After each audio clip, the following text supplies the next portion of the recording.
Good evening and welcome to The Proof is Out There. We begin tonight, as we often do, with a story of strange flying objects. But these aren't saucers, orbs, or Tic Tacs. They're just regular birds. Or are they?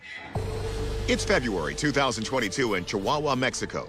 Early in the morning, a mounted CCTV camera is rolling on a quiet residential street where a large flock of yellow-headed blackbirds is seen flying overhead at the top of the screen. Then suddenly, things take a strange and deadly turn. The security camera catches the shocking moment the huge black mass of birds appears to fall like rain from the sky to the pavement below. As the footage continues to roll, we see that many of the birds recover and fly off safely. But the street and sidewalk are now littered with nearly 100 avian corpses. Science journalist Amy Title says this footage is quite surprising. Birds are not known for smashing into the ground, so what exactly is happening to make them act this way? Though this strange incident seems once in a lifetime, it's not the only time small animals have rained from the sky. In this video from Virginia Beach, Virginia, a fish is captured falling and hitting a car. And footage from December 2021 shows a parking lot in Texarkana, Texas, filled with a dozen dead fish that have seemingly come out of nowhere. That turned out to be the result of a weather phenomenon known as a waterspout. But the incident in Mexico remains mysterious. And all this is nothing new. In the book of Exodus, God sends down a rain of frogs on the Egyptians because of their refusal to free the enslaved Israelites. But while some wonder if these strange incidents could be divine punishment, others suggest they have a more technological source. The alleged culprit? 5G is a relatively new technology that we're using increasingly for cell phone reception. One theory is that somehow 5G interfered with the bird's natural navigation. Birds create a protein called cryptochromes that makes them very sensitive to blue light and actually helps them see the Earth's magnetic field. That's how birds know how to fly south and migrate for the winter. So could it be that this increase of electromagnetic frequency is somehow interfering with the bird's ability to see where they're going? Recent research in the field of magnetoreception indicates that molecular fragments in the bird's eyes enable them to see Earth's magnetic field lines and use that information to chart a course between their breeding and wintering grounds. So what went wrong here? Let's go to the experts for a bird's eye view. The idea that 5G signals cause bodily harm has been debunked, but biologist Dr. Floyd Hayes considers whether some form of electromagnetic interference could be to blame. There was a study published on the effects of electromagnetic radiation on the magnetic compass of European robins, and it affected the direction in which they oriented. But these birds aren't really migrating a long distance, they're just probably trying to find food. And they also have backup compasses, migrating by the stars at night and the sun by day. Furthermore, we wouldn't expect all of these birds to fall suddenly like we're seeing in this video. So if they're not being affected by electromagnetic noise, could these birds have been poisoned by a lethal toxic cloud of pollution? Wood-burning stoves and agrochemicals can cause high levels of air pollution in the region. Meteorologist Juan Hernandez checks the weather conditions to see if this could be the cause. If it's mountainous, we're able to have a thermal inversion where we have trapped gases or trapped smoke near the ground. But if we look at the video, we don't really see much in the way of smoke, chemicals. Likely, there was something else that occurred. Hayes agrees pollution is not very likely. If they were exposed to some sort of a toxin, we would see individuals gradually becoming sick at different times depending on the amount of the dose that they were exposed to. So did these small critters rain down during an anomalous weather event like a microburst? We're able to see that it had rained earlier, but by the time that the birds crashed into the ground, it appeared that it had stopped raining, ruling out the potential for a microburst or a downburst. So since Hernandez says the birds weren't blown into the ground by a sudden downburst of wind and rain, Hayes believes the real culprit is a deadly presence we don't see on camera. I think there is a predatorial bird, such as a peregrine falcon, that rapidly dived onto that flock, and the birds panicked, and some of them crashed into the ground. When a large flock of birds form, they call it a murmuration, and it's generally to either provide protection for each other or to find food. This is what he's talking about. Watch how this murmuration of western sandpipers moves suddenly in unison to avoid this swooping peregrine falcon. This is actually normal behavior when a predatory bird attacks flocks of birds. We're not seeing the predator up above, but it's probably just out of view. We're going with Hayes here. Our verdict is the birds were flying in a murmuration. So when an unknown predator we can't identify came upon the flock, they made a sudden, drastic dive that was too drastic for some. That's the downside of flocking together. Our next story also begins with birds, unhatched eagle eggs. But it's really about something much bigger, Bigfoot to be exact. If you're in Michigan, you may already be familiar with this next video captured on a trail camera. 329,000 trail cameras are sold globally each year. So if Bigfoot really exists, you think one of those cameras would have documented the creature by now. Well, maybe one did. Watch this. It's September 15th, 2016. The Platte River State Fish Hatchery in northern Michigan is live streaming a bald eagle's nest. There, 2 baby eaglets are waiting for their mother's return. People keeping a keen eye on their safety from home begin to notice something very strange in the corner of the screen.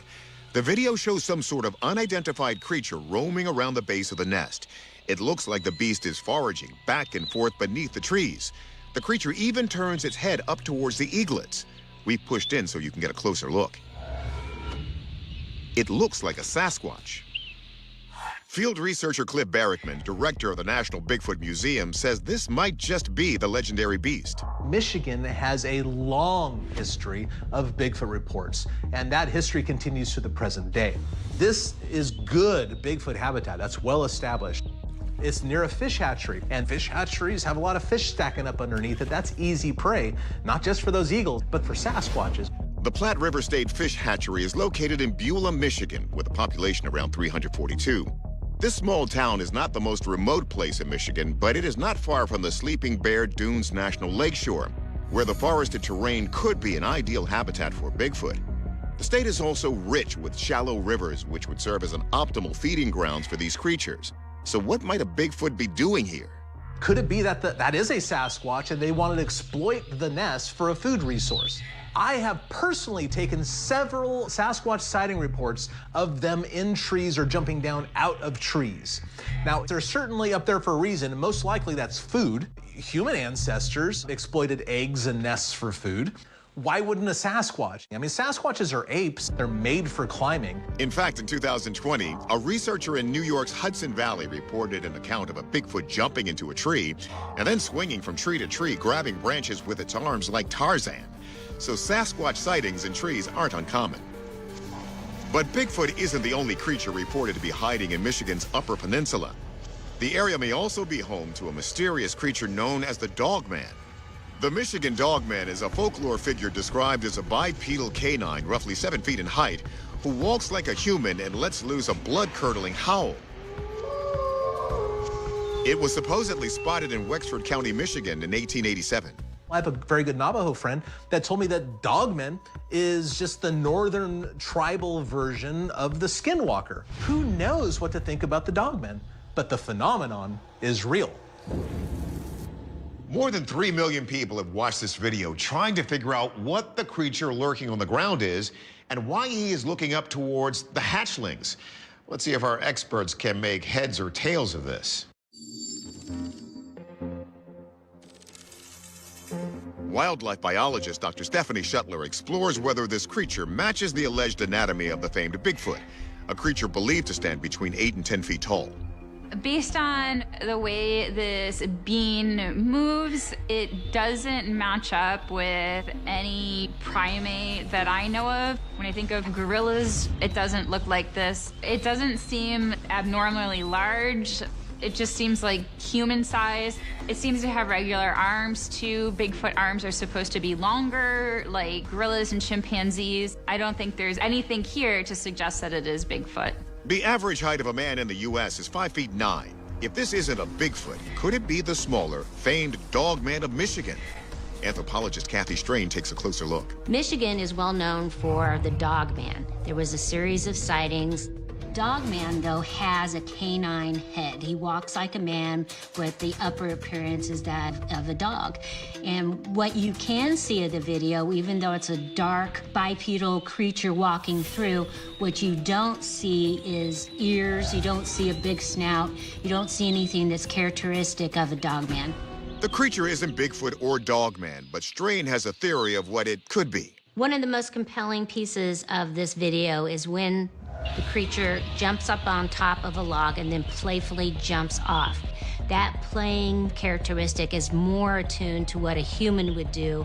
A person, perhaps wearing dark clothing, easily mistaken for fur from this angle and great distance. Possibly the camouflage of a hunter or a hiker. What I think that we're seeing is a human just out for a hike. It was just happenstance that the camera caught that image. Our verdict? The experts agree that this creature is native to these woods, but it's not a wild animal. It's a person out for a hike. The good news is that as far as we know, the baby eagles are alive and well, regardless of what bipedal predators may be in the area. Our next video takes us to Texas and a strange sighting in the sky that alarmed a group of friends. Was it proof of a UFO or just a mystery the size of the Lone Star State? September 2018, it's a warm night in Tomball, Texas, just north of Houston. Nick Daly and a group of his friends have come home from dinner to their apartment complex when they are astounded by mysterious lights in the sky. Oh my God. Take a closer look. 3 teardrop-shaped glowing objects appear to hover in a deliberate, coordinated motion. Nick's friend also begins recording. One thing is for sure, Nick has never seen anything like it. They were circling around in formation and then come back to a triangle formation. It was incredible. But as the crowd stands transfixed by the mysterious lights, the UFOs suddenly disappear and then reappear. Look at him. Look at it. Look at him. Nick is convinced whatever he witnessed, it's not from this world. I am ex-military. I was in the United States Air Force. I've never seen flares act like that. I've never seen planes like that. It looks like UFOs to me. According to author and journalist Alexis Brooks, this is far from the first time mysterious lights have been spotted in the Lone Star State. These very strange UFO-type lights have been seen as recently as April of 2022 in a town called Kyle, Texas. These lights emanated a sort of orange glow, and local officials came up with no explanation. And these eerie, shimmering lights are similar to the ones seen in Tomball, but with one even more mysterious difference. In the case of the Tomball UFO sequence, we have something that has been referred to as phasing. That some of these craft change their atomic structure so that they appear to be dematerializing and rematerializing. So is Texas rife with UFOs? One of the first reported UFO incidents in Texas was on April 17, 1897, when a UFO crashed on a farm near Aurora, Texas, with claims of an alien pilot found dead inside. So have those aliens returned? Or is there another way to explain what Nick and his friends saw? Let's ask the experts. First, we ask video forensic expert Michael Primo to examine the footage. Does what we see appear to be authentic? We examined the file to determine if there were any original file signatures. No known file signatures were identified, and at this low of spatial resolution, it's very difficult to make determinations in reference to CGI. However, when the videos are placed side by side and synchronized, whatever occurred in the sky appears to be consistent across both videos. Next, we go to aviation expert Tim McMillan. Are we simply looking at conventional aircraft, like an airplane or helicopter? We're not seeing movements that are consistent with fixed-wing aircraft. What we're looking at here, they're really close, so they're violating how close you want to be to another aircraft. Close proximity, it becomes even more dangerous for a collision. McMillan is also skeptical these could be another common flying machine. Drone would match up best for what we've seen so far. But if they're drones, we have to start taking into account the amount of energy it takes. And so for these to be bright lights, they're not going to be able to stay up for very long, because they're just going to drain that battery power. We asked astronomer and video effects editor Mark D'Antonio if the answer is in front of us all along. Could they be sky lanterns? Sky lanterns are possible, but they don't move the way these did. Sky lanterns are very subject to the wind. What they wouldn't do is sort of circle around each other, and at certain points in the video, they're leaving like a tail almost. That is very telling information. In fact, D'Antonio believes those streaks are the final piece of the puzzle. I think that this actually was very likely skydivers with flares. But if these are nighttime skydivers, why then would they be jumping over Tomball, Texas at night? D'Antonio points to a similar event in Tomball 5 years earlier in 2013, which also featured slowly drifting lights. There was a high school game, and they did in fact have skydivers with flares skydive into the game. We actually saw the three in the sky, and they separated from each other, and they actually left trails behind them, and that trail could be illuminated smoke from the flare brightness. While D'Antonio makes a strong case for parachuters with flares, our research hasn't been able to confirm there was a parachute demonstration that night in Tomball. And without definitive visual proof, we think many alternate possibilities are still on the table. Our verdict? For now, we're going to go with unexplained phenomenon.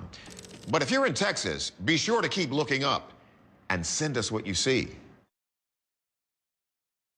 People have always been surprised by stories of creatures with human-like traits. A dog singing or a squirrel surfing will break the internet. But can some animals with special powers adopt human features intentionally? November 7th, 2019, Miao Village in Kunming, China. A visitor is wandering through a park near Kuei Lake when she takes this video. 这个鱼已经成精了，有人的样貌。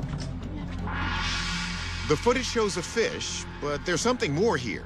There are two dark dots that look like human eyes, two vertical lines which resemble the sides of a nose, and one horizontal one underneath where a man's mouth would be. It's uncanny. Take another look as we zoom in. What I'm seeing is obviously a large fish, but as it swims closer to the camera, it appears to have a human-like face, where you can actually make out what appear to be eyes, a pronounced nose. This is really creepy and disturbing. Field researcher Ken Gerhardt speaks of this fish's resemblance to a local legend. Dragon's Gate represents one of the most famous Chinese legends. The story describes a carp in China's Yangtze River, which began to swim upstream, slowly mutating as it went. And when this carp finally reached the head of the Yangtze River, the gods rewarded it by transforming it into a golden dragon. In modern depictions of Chinese dragons, we often see these large scales, which is almost a tribute to this carp fish. Perhaps this carp or this koi type of fish is in the process of transforming into one of these golden dragons. Gerhardt explores another possibility, that this creature could be the result of covert government activity. There have been many theories that China have been conducting experimentation with marine animals. You have examples of porpoises and seals that have been trained for military use. Perhaps they are somehow trying to manipulate the genetic makeup of different types of aquatic animals. Is this ringing any bells? It certainly reminded our team of something, the human-faced shark we previously investigated. We decided that was a birth defect caused by pollution in the ocean. So what exactly is going on in the waters of China? We'll turn it over to our experts to decide. Biologist Dr. Floyd Hayes mulls the theory that the Chinese government might be trying to mutate fish with other species. There have been cases of fish undergoing gene editing techniques that resulted in the development of limbs with bones, joints, and musculature. But Hayes says the morphology of this fish, particularly the dorsal spines and the large, thick scales, are in line with what we'd expect from a normal carp. I didn't see any evidence that it has been mutated with any kind of other animal, such as a reptile or a mammal. Next, marine biologist Dr. Shay Conger weighs in on how the fish got this way. She compares the phenomenon in this video to our previous case involving that bizarre shark. The human-faced shark had really severe developmental defects.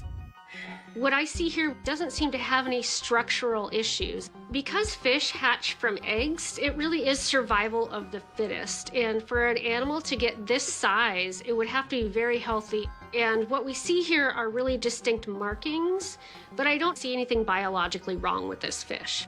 What we see appears to be a really healthy live carp. We always have to consider the phenomenon of pareidolia, the tendency of the human brain to perceive meaningful images, especially faces, and random objects like clouds and even electrical outlets. But Conger says this isn't just our minds playing tricks on us. The key here is that the carp is known as a plastic species, with a marked tendency to produce varieties and races in response to selective breeding and environmental influences. Conger says those markings are no coincidence. There have been other cases of carp that looked like a human face. Having markings is a really common technique that we call mimicry. And why would a fish want to look like a human? It's all about survival of the fittest. Having marks that look like eyes is a really disconcerting thing for a predator, because in that split second where the predator has to decide if it's going to go after a prey item or not, having something that causes a little bit of uncertainty is advantageous. Our verdict? Adaptive marking patterns. Yes! This species of carp has developed these strange features over time to help it survive in its environment. And this specimen just happens to be exceptionally well adapted. We've shown you footage before of an apparent superhuman who seemed to have the dexterity to dodge oncoming traffic with ease. That clip turned out to be a cleverly edited hoax. But our next video takes walking through traffic to the next level. It's June 2018 in San Carlos City in the Philippine province of Pangasinan. A CCTV camera mounted outside a shop is rolling on the busy street out front. And now watch this. Just after 2 p.m., the surveillance footage seems to show a shadowy apparition appear out of thin air and walk slowly right through oncoming traffic. He isn't hit by any of the speeding vehicles, but instead simply walks right through them. Then, 13 hours later, CCTV footage from the store picks up what may be the same shadowy figure, reappearing and lurking ominously near a delivery driver who does not seem to see him. Amy Title says the shopkeepers and other locals were terrified after watching the clips. Some people wonder if this footage hasn't actually finally caught a ghost on camera. That the way it's walking, not interacting with the world at all, is clear proof that it is a ghost. The source of many ghost stories in the Philippines goes back to World War II. One theory ties into Filipino culture, and that is the idea of pasatsats.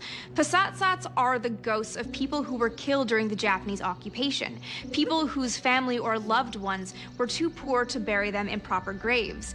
Instead, these bodies were covered with mats. But grave robbers at the time disturbed the bodies to pillage anything of value. These disturbed spirits then came back with a grudge. The word pasatsat comes from the local word for stab. If you come across one, you're supposed to stab the burial mat to open it and release the ghost. What's more, according to the legends, the pasatsats have been known to block the path of travelers. So could that actually be what we're witnessing here with these passing cars? Let's see what our experts think. We turn first to video analyst Mick West. You could certainly understand when someone in the Philippines might assume that it was perhaps the local ghost. But the people in the cars can't actually see it. If it was a ghost, it would be more likely that people could actually see it than the camera could see it, because ghosts don't exist in a technological realm, they exist in a more spiritual realm, in theory. Then what explains why a ghostly figure was spotted in the same location very early the next morning? I think a bird flew down, landed right in front of the camera. Because it's so close to the camera, it's out of focus. It flies in and does like a few little twitches, like a small bird or like a sparrow. They move very rapidly, and it's just kind of hopping along. I don't think there's anything particularly ghostly about this example. Since this doesn't appear to be a ghost, forensic video analyst Michael Primo wonders if the video of the man in traffic has instead been manipulated. In the metadata of the file, as well as on screen with the time code. We have 25 frames per second that transpire. However, when counting the video frames from the surveillance imagery, we were only able to arrive at 7 frames per second. Very rarely is this timestamp different than what's actually captured in the video imagery.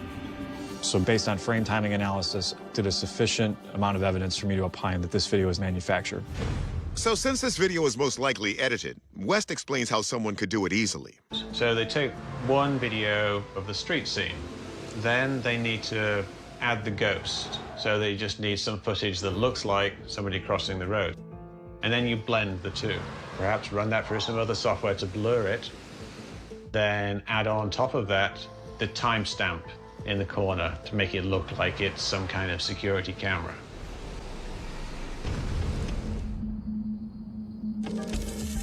Our verdict? This is likely a hoax created with editing software. So this may not be the proof we've been looking for that ghosts are real. But we know plenty of the Filipinos killed in World War II weren't given proper burials. So it's a good place to keep looking. If you study UFO footage the way we do, you soon realize that quite a few videos seem to show multiple unidentified objects flying in a kind of formation. Well, one eyewitness in Washington state recently captured what looks like a veritable armada of spacecraft. The question we have is, where did they come from? May 4th, 2020. It's a clear night in Linwood, Washington, just north of Seattle. College student Dafa Azizan is out for an evening stroll when he looks to the stars and sees this. At first glance, it looks like a streaking comet or maybe a shooting star. What the hell is that? It's moving. But look closely. It's not burning up in the atmosphere, and it doesn't appear to be a single object. Instead, it's many and flying in formation. I started to panic because it looked like a string of stars moving together. And immediately I thought this could be a spacecraft from another part of our galaxy. If this is a fleet of alien spacecraft over the skies of Washington, it wouldn't be the first time.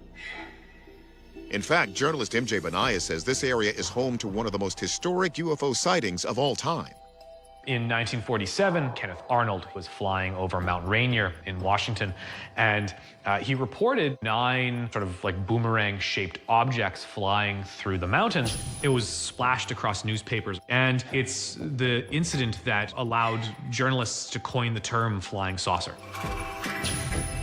Although there is a possibility these are alien spaceships, Benayas also says the location of this video may provide another not-so-out-of-this-world explanation. Washington State is home to several aircraft manufacturers, and the largest being Boeing. And Phantom Works is Boeing's top secret experimental arm of the company. Phantom Works is very much shrouded in secrecy. Among the known programs at Phantom Works are miniature satellites constructed for the government. Cube satellites are low power, very small mini satellites that are placed into a low Earth orbit. It could be for telecommunications work. It could be for surveillance.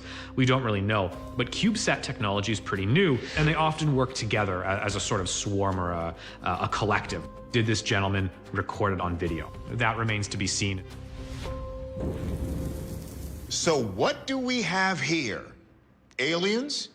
Experimental tech from Boeing like this X-45 combat drone? If the Phantom Works program is engaged in some sort of classified technology, that could be very difficult to verify. But our experts are up to the task.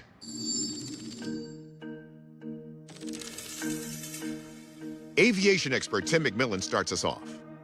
So could it be commercial aircraft or military aircraft, any type of fixed-wing airplane? We're looking at this perfectly straight line. Military conventional wisdom, you don't do that. I think a lot of people have seen aircraft that are in V formations, or they're offset, they're spread out. These are all going straight. They're at near mid-air collision. It's not a smart way that anybody's gonna fly.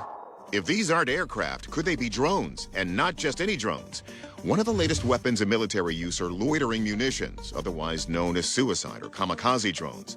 They're used to target both personnel and armor, and depending on size, can hover for a few minutes or several hours. So could this be a drone test? McMillan isn't so sure. If there were a military testing drone swarm technology, this would not be consistent with how you would employ them. Also, classified testing is done in very secure locations. You just don't fly your secret stuff. Overpopulated areas. So what are we seeing? Dafa Azizan's first thought was UFOs. Could he be right? We asked astronomer and video effects designer Mark D'Antonio. The option that this is a UFO, these are always on the table. But let's consider what we're looking at here. One of the things you notice is that they're moving in unison. That means from an astronomical point of view and from an orbital mechanics point of view, that these are all objects moving in Earth orbit at the same speed and relatively same altitude. For D'Antonio, that relative motion is key to solving this mystery. He thinks they might be a brainchild of Elon Musk, a project called Starlink. It's a global network of satellites providing internet coverage from space. Much larger than Cube satellites, Starlinks are about the size of a table and weigh about 575 pounds. The network requires thousands of satellites near enough to each other to provide simultaneous global internet coverage. They're launched 60 at a time and form a line that appears like a streak in the initial days after liftoff, which is actually a parking orbit at around 270 miles above the Earth. Then, their solar panels unfurl, and over the course of 3 to 4 months, each one spreads out to an even higher orbit of about 350 miles. Today, there are more than 2,000 in low Earth orbit. The Starlink program is the only one that actually does this type of launch behavior that we see here. You can figure out just from a quick search which Starlink launch it was. In fact, D'Antonio checked the Starlink launch schedule and confirmed that satellites were rocketed into orbit 12 days prior to the recording of this video. So when people look at this, they can be forgiven for thinking that the aliens have now starting to land.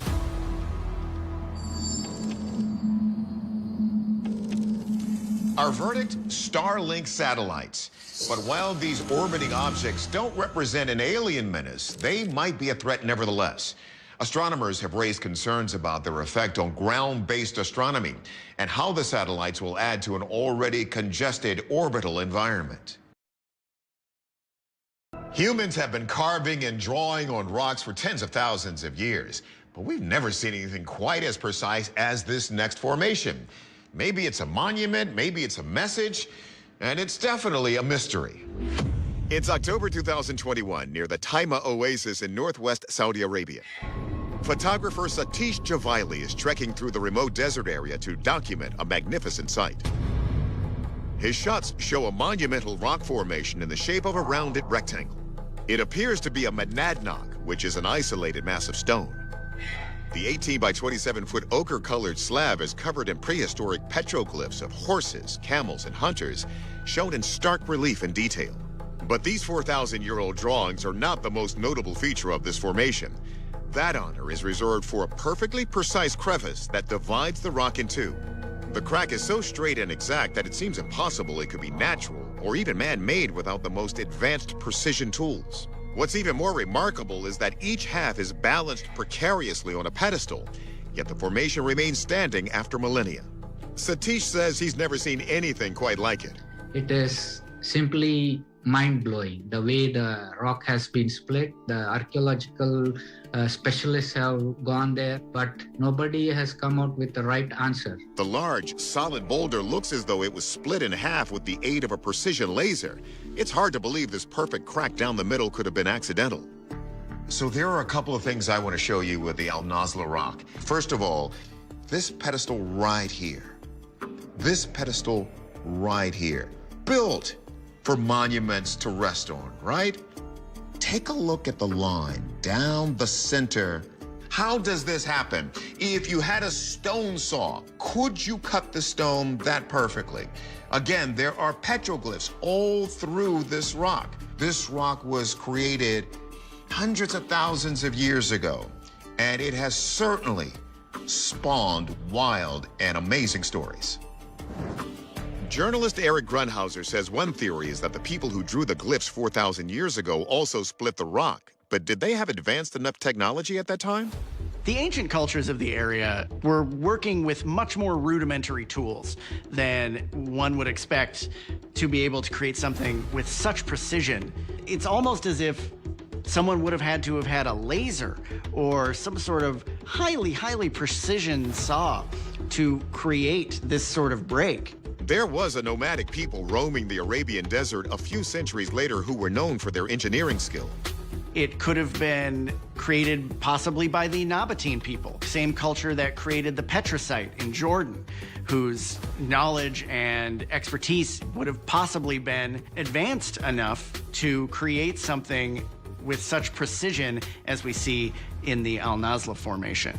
But even the Nabateans didn't have access to high-tech tools like laser cutters and circular saws. So the exactness of the cut has led some to speculate it could have been made by advanced ancient visitors from another planet. Is it possible that the Al Nazla Formation was created by extraterrestrials? Was it left as a gift, not unlike the monolith from 2001, A Space Odyssey, to push humanity forward, to inspire us? As early as the 5th century BC, the Nabateans began carving elaborate multi-story building facades into the red sandstone cliff faces of Petra. But that site is in Jordan, 450 miles away from the Al Nazla rock, and it involves more complex carvings than a single straight line through one rock in the middle of nowhere. So that might be a stretch. Let's see what our experts can dig up. Physicist Matthew Shadagis investigates to see if the rock in Al Nazla could actually have been made by man or aliens. So I've taken an image of the Al Nazla rock, and I've actually drawn two perfectly straight lines from my computer. And what you can see in several locations is that actually the rock pokes past the straight lines. So this gap is actually not perfectly straight. Humans could create cuts in rocks, and nearby civilizations here are known to have done that. No need for ancient aliens. Since the line isn't actually as perfectly straight as it looks at first, perhaps it was made by people from the region. Archaeologist Dr. Ed Barnhart says nearby ancient civilizations like the Egyptians had special techniques for cutting into rock without high-tech tools. The typical way that Egyptians would split a stone like this would be to get up on the top of it and peck holes into it in a line. Then, as they pecked the holes deep, they'd then put wooden stakes inside each one of the holes. So the Egyptians would put the stakes in a straight line like the one seen at Al Nazla. And then they would water those stakes like you water a plant. When the wood expanded together as a line of stakes, they would pull the rock apart, and that split will travel through the whole stone and split it. But geologist Dr. Bob Anderson says there aren't any telltale signs of this construction technique that you would expect to see on the top or sides of the rock if the crack was man-made. There's no chip marks, there's no pieces. You don't even see fragments on the ground around it that would say that if you're chipping and breaking. So could this crack be caused by a natural disaster like an earthquake? I realized that this monadnock, or this isolated rock here, is not isolated. There's almost a trail of boulders going back. They're all cracked at the exact location. You can see that the crack is a result of regional tectonic features. So Anderson believes the rock may sit on a fault line, and it's likely an earthquake or shifting tectonic plates created the crack not just in this boulder, but in other rocks along the same fault line. Or it could also be that the crack is a joint, which in geological terms means when a rock breaks naturally without displacement. It's rare, but sometimes the fracture can divide the rock in an unusually straight line. Another possibility is that freeze-thaw weathering may have caused the crack. But no matter how it was split in two, Anderson thinks erosion may have played a part in its near-perfect appearance. The reason it looks so clearly cut is because it's been willowed out by the wind. It's being almost like sandblasted and polished, which has opened up that crack more. The ground around and under the boulder eroded so much that eventually it was left just resting on these two natural pedestals. Someday the forces of gravity will likely cause it to collapse.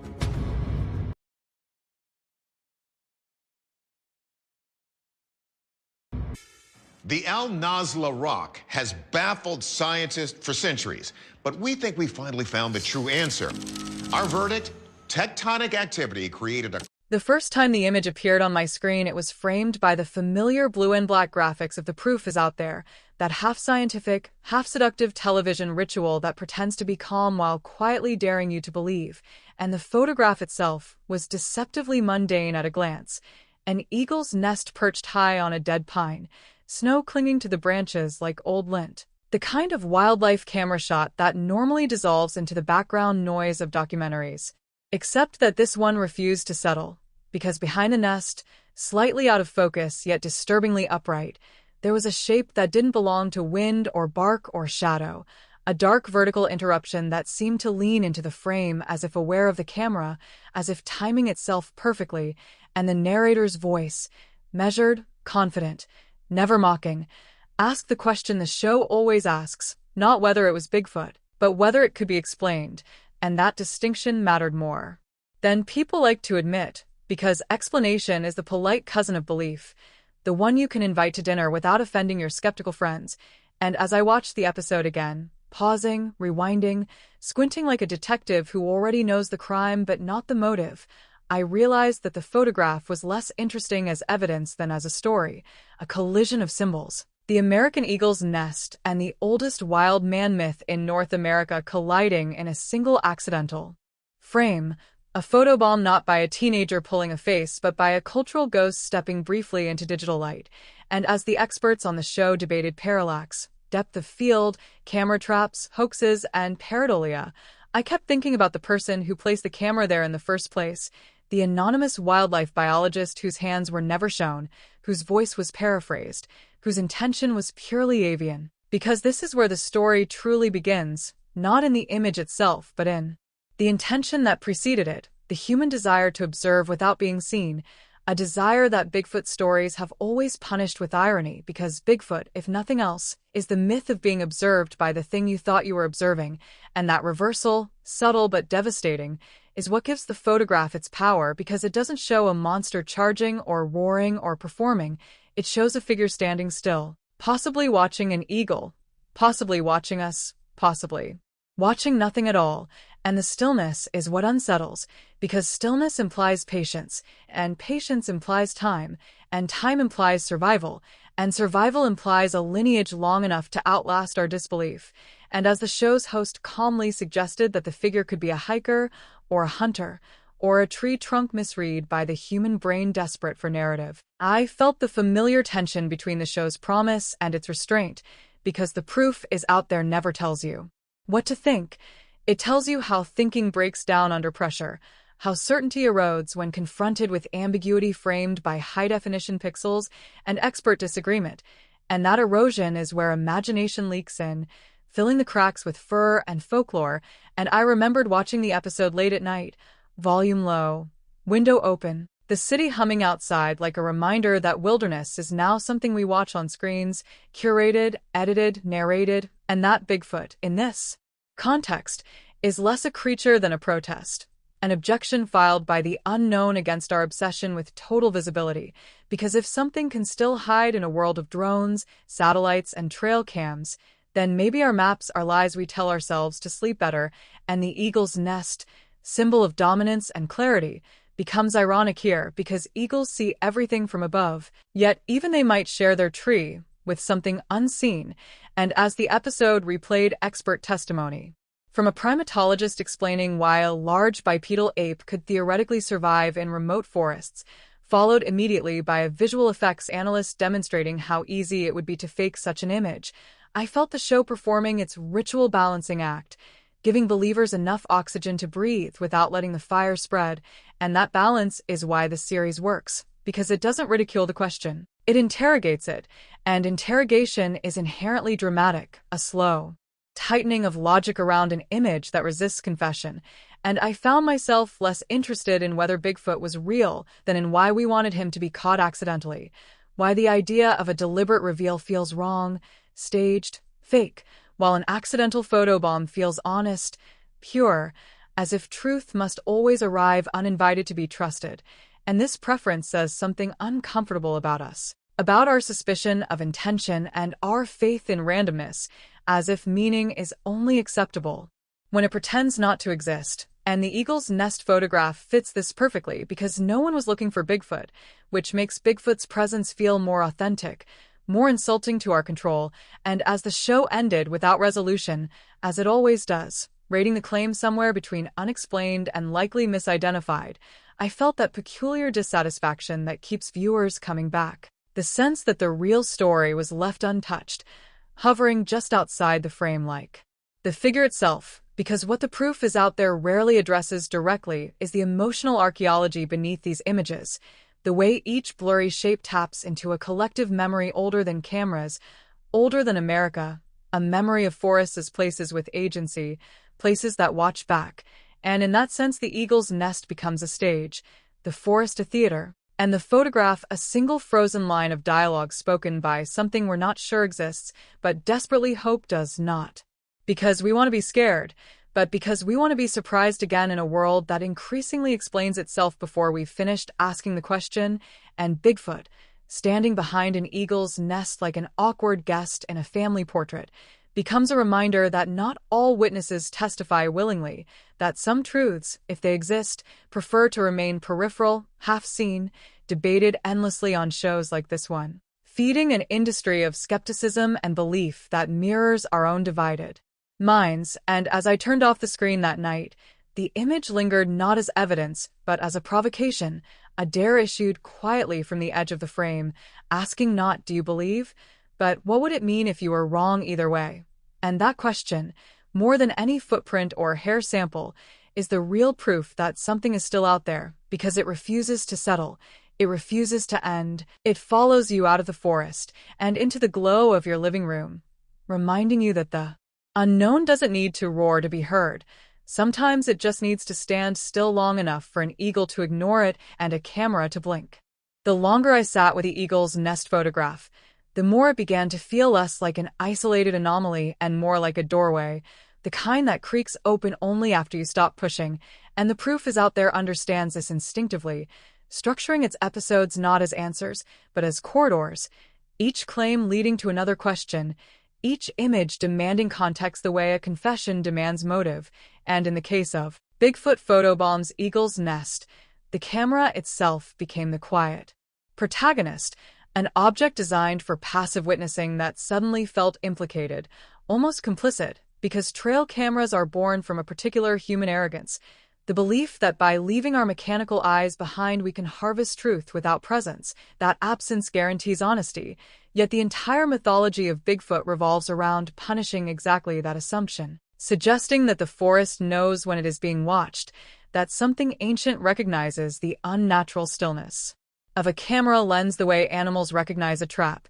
and the show briefly touched on this when an imaging specialist explained how motion sensors trigger, how false positives occur, how wind, snow, and shifting light can create phantom forms.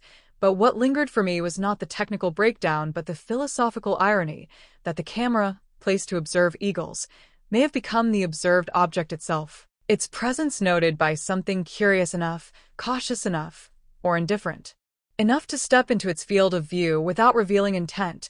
And this notion reframes the image entirely, turning it from accidental capture into a silent exchange, a moment where technology and myth intersect without acknowledgement, like two strangers passing in a hallway, and as the episode replayed enhanced zooms of the figure's outline, experts arguing over shoulder slope and limb proportion. I found myself imagining the hours before the photograph, the long stillness of the forest, the nest empty or occupied, the quiet mechanical patience of the camera, and somewhere beyond the trees, the movement of something upright, something not rushing, not hiding, just moving through space it already knows intimately.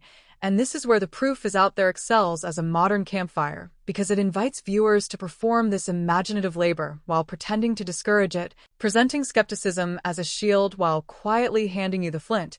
And I thought about how Bigfoot stories have evolved alongside surveillance technology, how the grainy footage of the 20th century has given way to high-definition disappointment, every new camera raising expectations while somehow producing the same ambiguity, as if clarity itself conspires against revelation, and the eagle's nest photograph embodies this paradox, sharp enough to invite scrutiny, blurred enough to resist certainty, perfectly calibrated to survive endless replay, and as the show introduced a wildlife behaviorist who dismissed the figure as a human passerby unaware of the camera, I felt the familiar deflation followed immediately by resistance, because the idea of a random hiker wandering close enough to an eagle's nest to appear looming behind it strains its own logic, given how fiercely such nests are protected and how remote such locations tend to be. And this tension between plausible explanation and contextual improbability is where belief breathes,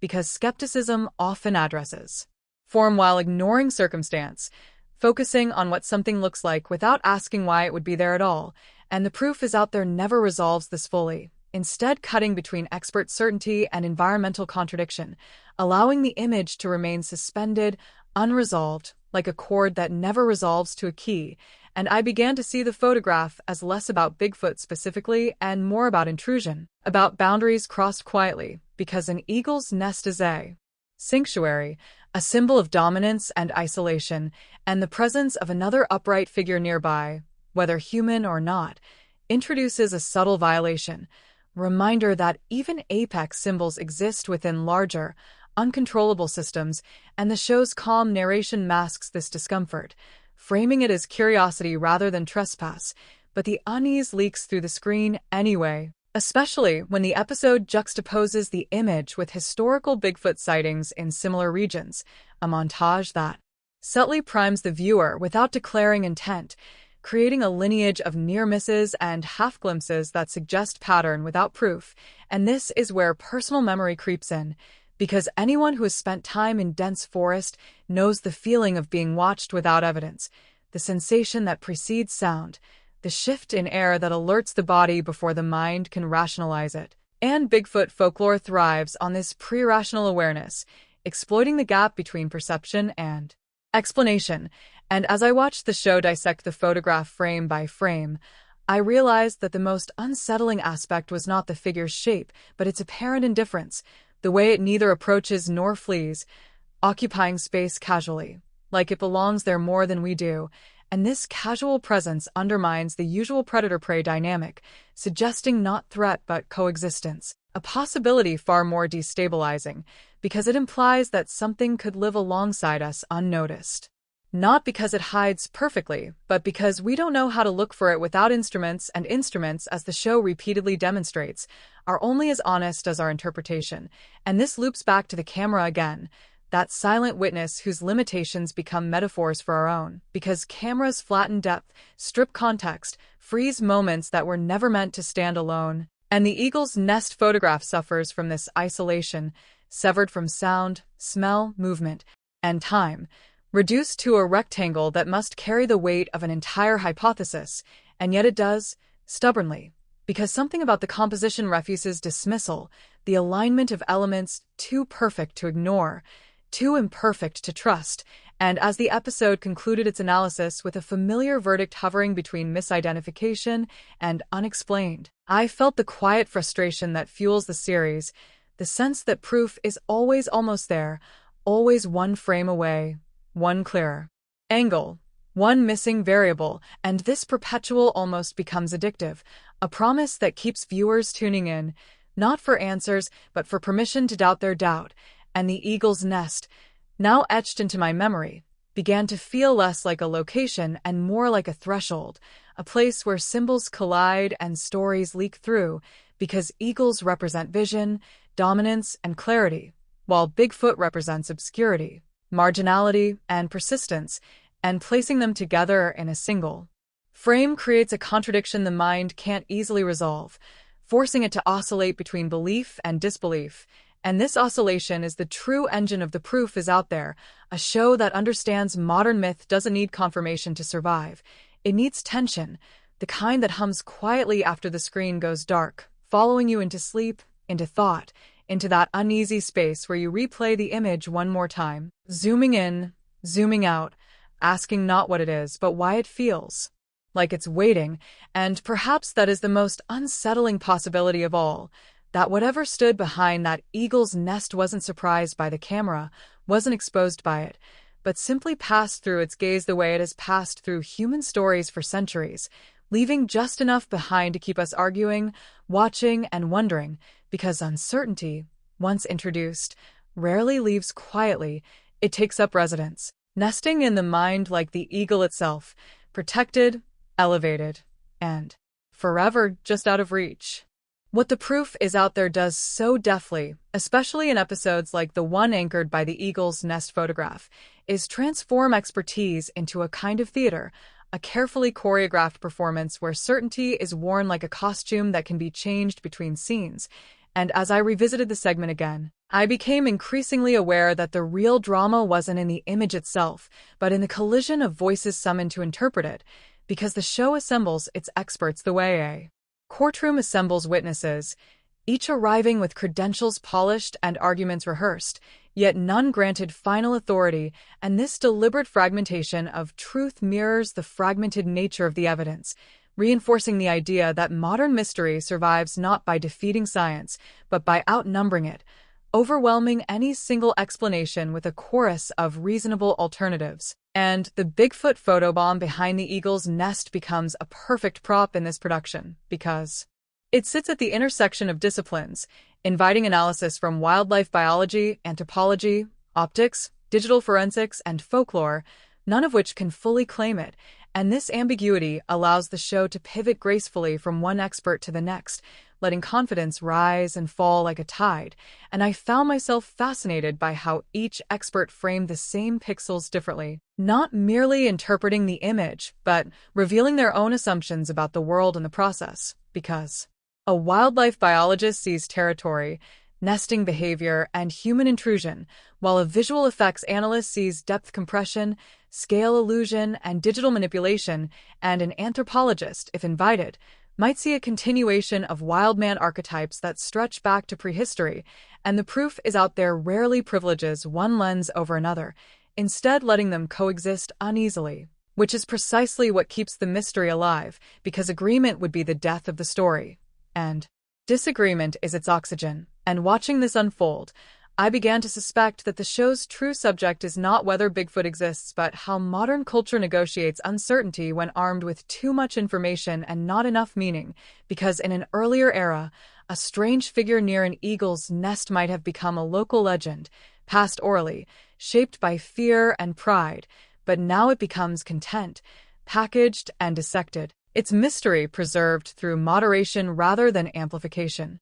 And this shift is subtle but profound, because it turns belief into a consumer choice, something you can engage with for 42 minutes and then shelve, yet the eagle's nest photograph resists this neat containment, lingering beyond the episode precisely because it refuses to declare allegiance to any one narrative, and the expert's inability to settle it doesn't weaken its impact, it strengthens it. Because unresolved questions invite personal investment, and personal investment is where myth regenerates. And I noticed how the show's editing subtly guides emotional response without dictating conclusion, using pauses, close-ups, and repetition to encourage contemplation rather than shock, a far cry from the sensationalism that once defined paranormal television. And this restraint lends credibility to the discussion even as it keeps the door open to wonder. And as one skeptic confidently demonstrated how a human figure at a certain distance could appear larger and more imposing. Due to perspective distortion, I felt the familiar pull of logic, the comfort of explanation, yet that comfort was immediately unsettled by another expert pointing out inconsistencies in scale relative to the nest and surrounding branches, suggesting that the figure's proportions didn't align neatly with the human silhouette, and this back and forth, this intellectual tug-of-war, becomes addictive, because it mirrors our own internal dialogue, the rational mind arguing with the imaginative one, each conceding ground only temporarily, and the eagle's nest photograph functions like a Rorschach test in this regard, revealing less about what's in the forest than about what's in us, because belief in Bigfoot often correlates not with ignorance but with openness, a willingness to accept that not everything fits into existing frameworks. And the proof is out there capitalizes on this by presenting skepticism not as dismissal, but as curiosity sharpened by discipline. And this distinction matters, because it allows believers to feel respected rather than ridiculed, creating a shared space where doubt is not an insult but a starting point. And yet, beneath this balanced presentation, there's an undercurrent of unease, because if none of the experts can fully account for the image, what does that say about the limits of expertise itself? And this is where the eagle's nest photograph transcends Bigfoot discourse and enters a broader cultural anxiety, the fear that our systems of knowledge, so carefully constructed, may still leave blind spots large enough for legends to slip through, and the show flirts with this anxiety without naming it, preferring to let it manifest through unresolved conclusions and carefully worded verdicts. And as I watched an analyst overlay measurements on the image, drawing lines and ratios, attempting to quantify the unquantifiable, I was struck by the almost ritualistic nature of the process, the way science here resembles divination, seeking patterns in noise, meaning in distortion, And this resemblance is not accidental, because both science and myth are methods of making sense of the unknown, differing primarily in their tolerance for ambiguity, and the proof is out there thrives in the overlap, where data meets desire, and the eagle's nest photograph sits squarely in that overlap, a piece of visual evidence that refuses to be fully absorbed by either camp. And as the episode cut to historical footage of Bigfoot debates, grainy clips of earlier sightings juxtaposed with modern high-definition analysis, I felt the weight of repetition, the sense that we've been here before, arguing the same points with better tools but similar outcomes. And this repetition suggests that Bigfoot's endurance has less to do with physical reality and more to do with narrative utility, because Bigfoot persists as long as we need a symbol for what escapes categorization, and the eagle's nest, a symbol of national pride and natural order, becomes the perfect backdrop for this challenge, because placing the unknown near such a symbol feels almost subversive, a reminder that even our most cherished icons exist within ecosystems we don't fully control. And as the experts concluded their segment with carefully hedged language, acknowledging both the likelihood of misidentification and the lack of definitive proof, I felt a peculiar respect for the show's refusal to close the case, because closure would be dishonest here. An imposition of order where none naturally exists, and this refusal aligns the proof is out there more closely with literature than with documentary, because it understands that unresolved tension can be more truthful than forced resolution, and the eagle's nest photograph, framed and reframed by expert hands, remains stubbornly itself, a silent witness to our interpretive frenzy, and long after the credits roll, the voices of the experts fade, leaving behind not answers, but questions sharpened by exposure, questions about how we decide what is real, whose authority we trust, and why certain images haunt us while others dissolve into forgettable noise. And perhaps this is the photograph's true achievement, not proving or disproving Bigfoot, but exposing the delicate choreography of certainty and doubt that defines modern belief. A choreography performed nightly on shows like this one, where the unknown is invited in, examined under bright lights, and then politely escorted back into the shadows, not defeated, not embraced, but acknowledged as something that still resists our need to know, and in that resistance, it finds new life, nesting not in trees but in minds, where it waits patiently, like the figure behind the eagle's nest, unmoving, unbothered, confident that debate itself is a form of survival. As the eagle's nest photograph circulated beyond the confines of the proof is out there, clipped, reposted, debated in comment sections and late-night forums, it began to shed its origin story and acquire new meanings, the way all modern myths do once they leave the controlled environment of television and enter the unruly ecosystem of the internet.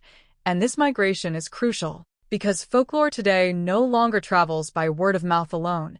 It travels by algorithm, propelled by curiosity, outrage, ridicule, and longing in equal measure, and the Bigfoot photobomb behind the eagle's nest thrived in this environment precisely because it refused to declare itself, allowing believers and skeptics alike to project their narratives onto it.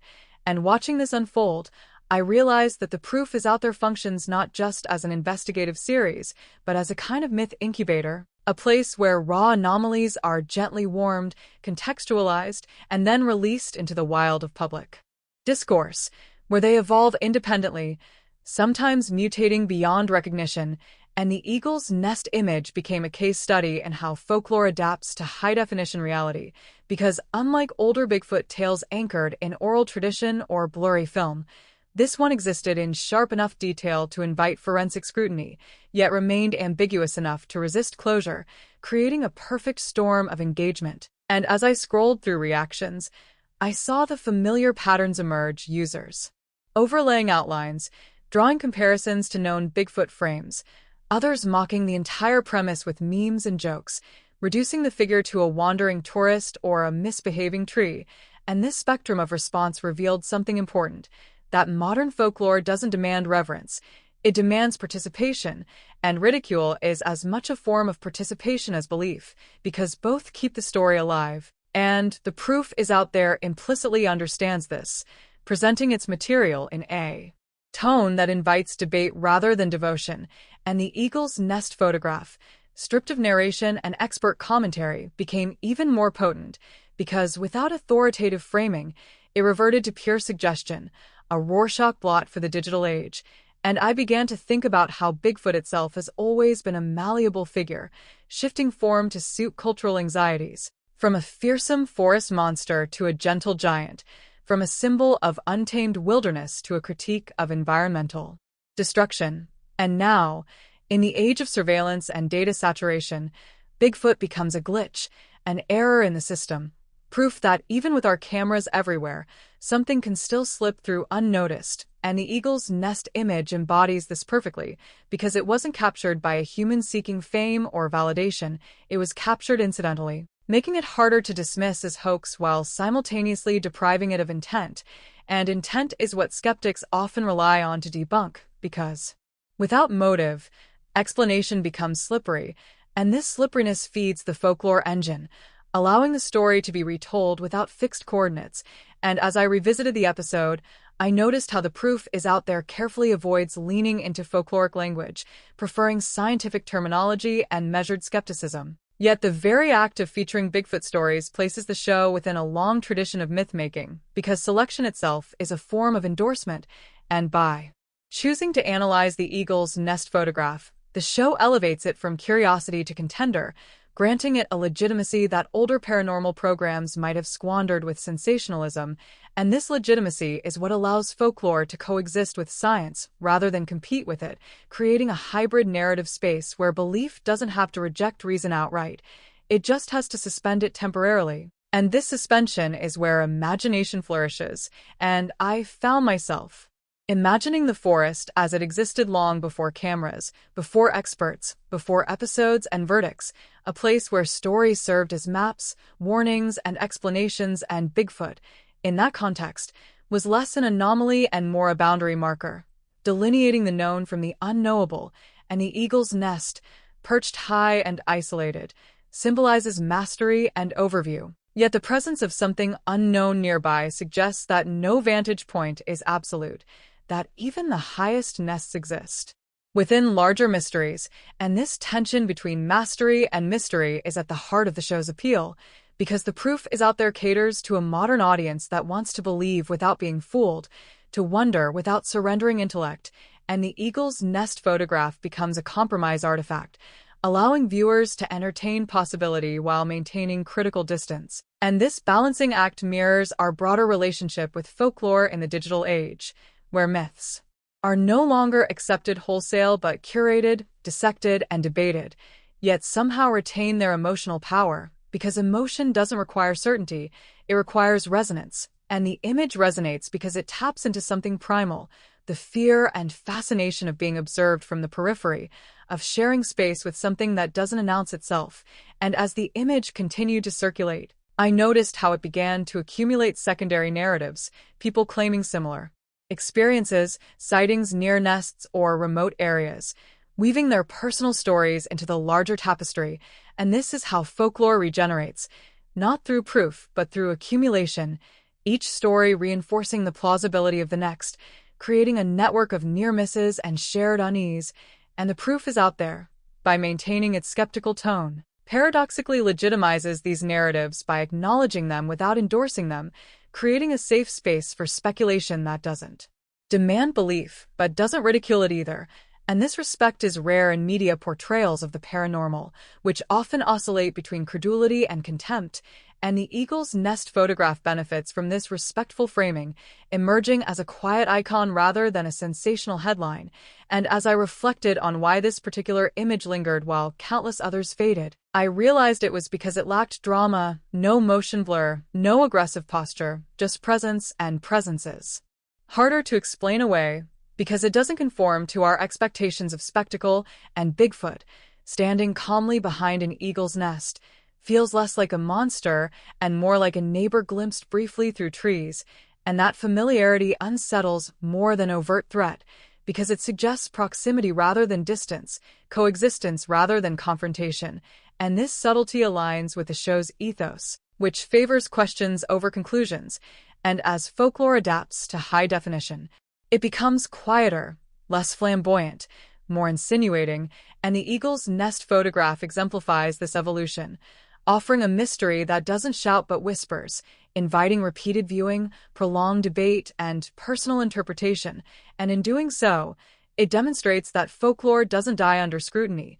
It adapts, shedding some of its excess while retaining its core, the sense that the world is larger, stranger, and less controllable than we like to admit. And the proof is out there. By situating such images within a framework of respectful skepticism, becomes a conduit for this modern folklore, translating ancient anxieties into contemporary language without stripping them of meaning. And the eagle's nest, now forever linked to this debate, transforms from a symbol of dominance into a symbol of vulnerability, a reminder that even our most elevated perspectives can be interrupted by the unknown, and that interruption, brief and unexplained, is enough to keep the story alive. Because folklore doesn't need proof to persist. It needs only a crack in certainty, a place where imagination can take root, nest, and wait patiently for the next passerby to glance upward and wonder what else might be sharing the tree. What struck me most after revisiting the Proof is Out There segment yet again was not what was said about the eagle's nest photograph, but what remained conspicuously absent, because for all the expert analysis, graphical overlays, and carefully hedged conclusions, the people closest to the image itself were largely invisible, reduced to references rather than presences. And this absence felt deliberate in tone but accidental in effect, because it created a vacuum where imagination naturally rushed in. And that vacuum is where witnesses without voices reside, the silent participants whose proximity to the event grants them relevance but not authority. And in the case of the Bigfoot photobomb, this includes the wildlife researcher who installed the camera, the park officials who may have reviewed the footage before it ever reached television, and even the eagles themselves, whose nesting behavior provided the pretext for the entire encounter. And the proof is out there gestures toward these unseen figures without centering them, maintaining its focus on the image as an object rather than the chain of human and non-human interactions that produced it. And this choice aligns with the show's investigative style, but it also mirrors a broader cultural pattern in paranormal discourse, where witnesses are simultaneously essential and suspect, valued for their proximity, yet sidelined to preserve objectivity. And this tension adds another layer to the photograph's mystique, because it suggests that truth, if it exists here, is distributed unevenly among participants, some of whom may not even realize they are participants at all. And as I thought about the person who set up the camera, I imagined the quiet routine of fieldwork, the careful placement of equipment, the expectation of hours, days, weeks of nothing punctuated by brief moments of avian activity. And within that mundane rhythm, the intrusion of something unexpected becomes both thrilling and destabilizing, because it violates not just scientific expectation but professional identity, forcing a choice between curiosity and caution, disclosure and discretion. And the Proof is Out There never fully explores this internal conflict, perhaps wisely, because doing so would shift the narrative from evidence to emotion, from analysis to experience. And yet it is precisely this emotional dimension that fuels belief, because data alone rarely convinces, it persuades through context, through the credibility of those who encounter it, and by keeping witnesses at arm's length, the show preserves neutrality while inadvertently amplifying mystery, leaving viewers to speculate not only about what the image shows but about how those closest to it reacted, and speculation thrives where information thins. And this thinning becomes more pronounced when we consider how wildlife monitoring intersects with myth, because researchers working in remote environments often encounter anomalies that don't fit neatly into reports or grant proposals, and while most are explained away or quietly forgotten, some linger, unsettling enough to resist easy categorization. And the eagle's nest photograph feels like one of these lingering artifacts, an image that complicates rather than clarifies. And the Proof is Out There, by elevating it to national attention, transforms a private curiosity into a public puzzle, effectively stripping it of its original context and reassigning it a new role as cultural evidence. And this transformation raises ethical questions the show only brushes against, about consent, representation, and the ownership of mystery. Because once an image enters the media ecosystem, it no longer belongs to its originator. It becomes communal property, shaped and reshaped by interpretation, and the original witnesses, if they exist, become ghosts in their own story, referenced but unheard. And this ghostliness resonates deeply with Bigfoot lore, which has always been populated by partial witnesses, people who saw something but not enough, heard something but not clearly, leaving behind testimonies that are compelling precisely because they are incomplete. And the eagle's nest photograph extends this tradition into the visual realm, offering sight without certainty, presence without narrative, and as the show cycles through expert opinions, the absence of a first-hand account becomes more noticeable, creating a sense that something has been lost in translation, a human reaction edited out to maintain analytical purity, and yet that reaction, whatever it was, likely contained the rawest truth of the encounter, the moment of recognition or dismissal that preceded public debate, and by omitting it, the proof is out there invites viewers to insert themselves into that moment, to imagine how they would have felt seeing the image for the first time. And this imaginative substitution strengthens emotional engagement because it personalizes the mystery without anchoring it to a specific personality, making it easier for the story to circulate and adapt. And I found myself wondering whether the researcher hesitated before sharing the image, whether there was an initial laugh, a rational explanation offered, and then quietly retracted, whether the figure behind the nest sparked a fleeting chill that lingered longer than logic allowed. And these imagined reactions, though speculative, felt integral to understanding why the image resonated. Because belief often emerges not from evidence, but from hesitation, that brief pause where explanation falters and something else fills the gap, and the proof is out there thrives on these pauses, stretching them across episodes, seasons, and series, turning hesitation into format, and the eagle's nest photograph becomes a textbook example of this aesthetic, an image that invites prolonged hesitation rather than immediate conclusion, and the witnesses, without voices, become stand-ins for the audience itself, silent observers whose interpretations matter even if they are never articulated on screen. And this democratization of mystery is part of the show's appeal, because it positions viewers not as passive recipients of information but as participants in an ongoing inquiry, encouraged to weigh evidence, doubt conclusions, and maintain curiosity.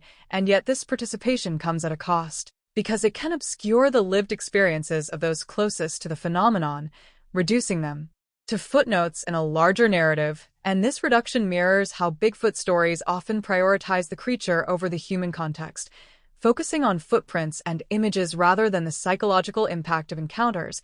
And the eagle's nest photograph, stripped of its human backstory, becomes almost mythic in its anonymity, a relic without provenance, which paradoxically enhances its credibility. Because anonymity deflects accusations of self-promotion, allowing the image to stand alone. And this dynamic reveals a deep irony, that the less we know about the witnesses, the more seriously we take the evidence, as if personality contaminates truth. And the proof is out there, by minimizing personal narrative, aligns with this bias, presenting mystery as something best approached through distance. And yet distance can also flatten nuance, erasing the subtle emotional cues that distinguish a genuine anomaly from a manufactured one. And as I considered this, I realized that the show's strength lies not in resolving mysteries, but in curating them, selecting which anomalies deserve extended contemplation and which fade into obscurity. And the eagle's nest photograph earned its place not because it proved anything definitively, but because it balanced on the edge between explanation and wonder, supported by a lack of vocal witnesses that allowed it to float freely, unanchored by subjective testimony. And this floating quality is what makes it linger, because it resists being pinned down by personality or intent, existing instead as a shared puzzle. And the witnesses without voices, whether human or avian, remain just outside the frame, their silence amplifying the image's ambiguity, reminding us that not all stories announce themselves fully, that some arrive fragmented, leaving us to reconstruct meaning from absence as much as from presence. And the proof is out there, intentionally or not, becomes a stage for these silent witnesses, allowing their unspoken experiences to echo indirectly through debate and speculation. And perhaps this is the most honest approach possible, because mystery, by definition, involves voices we cannot hear, perspectives we cannot access, and the eagle's nest photograph stands as a quiet testament to this truth, a reminder that evidence is never complete, that context is always partial, and that sometimes what haunts us most is not what is shown, but what remains unspoken, lingering at the edges of the frame, watching. As we argue, analyze, and wonder, unaware that in our search for proof, we may be overlooking the most human element of all, the moment when someone first realized that their camera had captured more than it was ever meant to see. There is a temptation, when confronted with an image like the one behind the eagle's nest, to treat location as mere backdrop, a neutral stage upon which the drama of interpretation unfolds, yet the proof is out there subtly resists this reduction by repeatedly gesturing toward geography as an active participant, even if it never states this outright, because geography, especially in Bigfoot narratives, is never passive. It is conspiratorial, shaping behavior, perception, and plausibility in ways that logic alone cannot fully account for, and the forest surrounding the eagle's nest becomes more than a setting. It becomes a collaborator in uncertainty, its density, remoteness, and scale providing cover not just for hypothetical creatures but for doubt itself, and as the episode references the region where the photograph was taken, offering just enough detail to establish credibility without inviting scrutiny, I felt the familiar pull of maps and coordinates, the desire to situate the anomaly precisely, to anchor it to a place that could be visited, measured, known, and yet that desire runs counter to the way such mysteries function, because specificity invites resolution, and resolution would collapse the delicate tension that keeps the story alive, and this tension thrives in landscapes that resist easy navigation, places where human presence feels provisional rather than dominant, and the eagle's nest, perched high and isolated, exemplifies this provisionality, reminding us that even our surveillance reaches only so far, and beyond that, the land reasserts itself,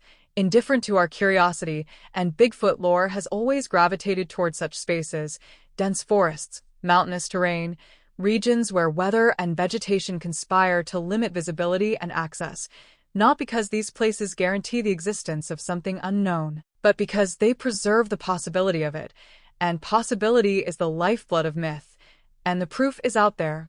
By situating its analysis within these geographies, taps into a long-standing association between wilderness and the unseen, reinforcing the idea that some questions are inseparable from where they are asked.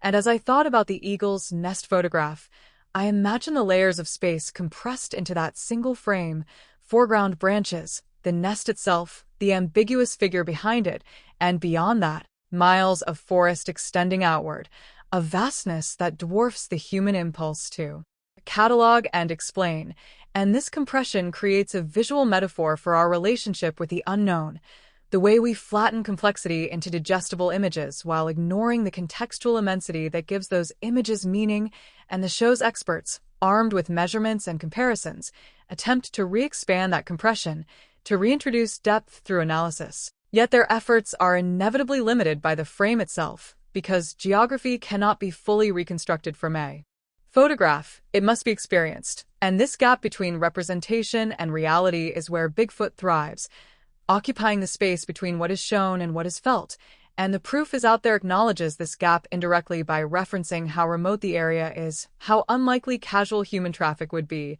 how challenging it would be to stage a hoax there, and these points carry weight not because they prove anything definitively, but because they gesture toward a larger context that resists simplification, and as the episode unfolds, geography becomes a silent argument in favor of mystery, an unspoken reminder that there are still places where human certainty thins, and this thinning is not accidental, it is structural, built into the landscape itself, and I found myself reflecting on how modern technology has altered but not eliminated this dynamic, because while GPS, drones, and satellite imagery have mapped much of the world, they have not rendered it transparent, and, in some ways, they have deepened our awareness of what remains unseen, because each new layer of visibility reveals new blind spots, and Bigfoot, as a cultural figure, has adapted to this reality, shifting from the margins of maps to the margins of perception, appearing not where we lack data entirely, but where data contradicts itself,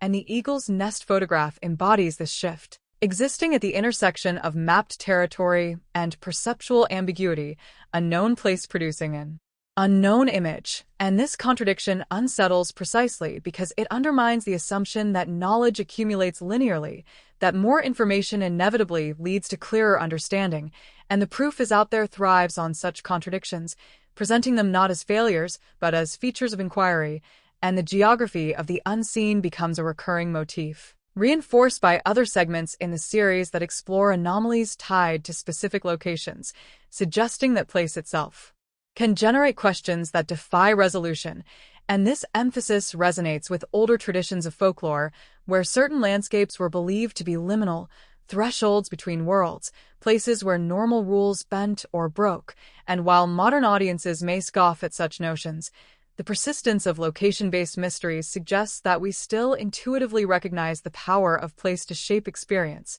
even if we frame that power in scientific rather than spiritual terms. And the eagle's nest, high above ground, occupies a literal liminal space, neither fully accessible nor entirely hidden, a vantage point that belongs more to birds than to humans, and placing an ambiguous upright figure near such a space feels symbolically charged, as if the boundary between domains has been briefly blurred, and the proof is out there, by highlighting this image, invites viewers to consider not just what was captured, but where, and why that where matters, because a similar image taken in a suburban park would be dismissed quickly, its mystery evaporating under the weight of familiarity, but set against the backdrop of remote forest, the same image acquires gravity, its ambiguity amplified by context, and this amplification reveals how belief is often less about evidence than about environment, the stories we tell ourselves shaped by the spaces we imagine them inhabiting. And as I contemplated this, I realized that the show's calm,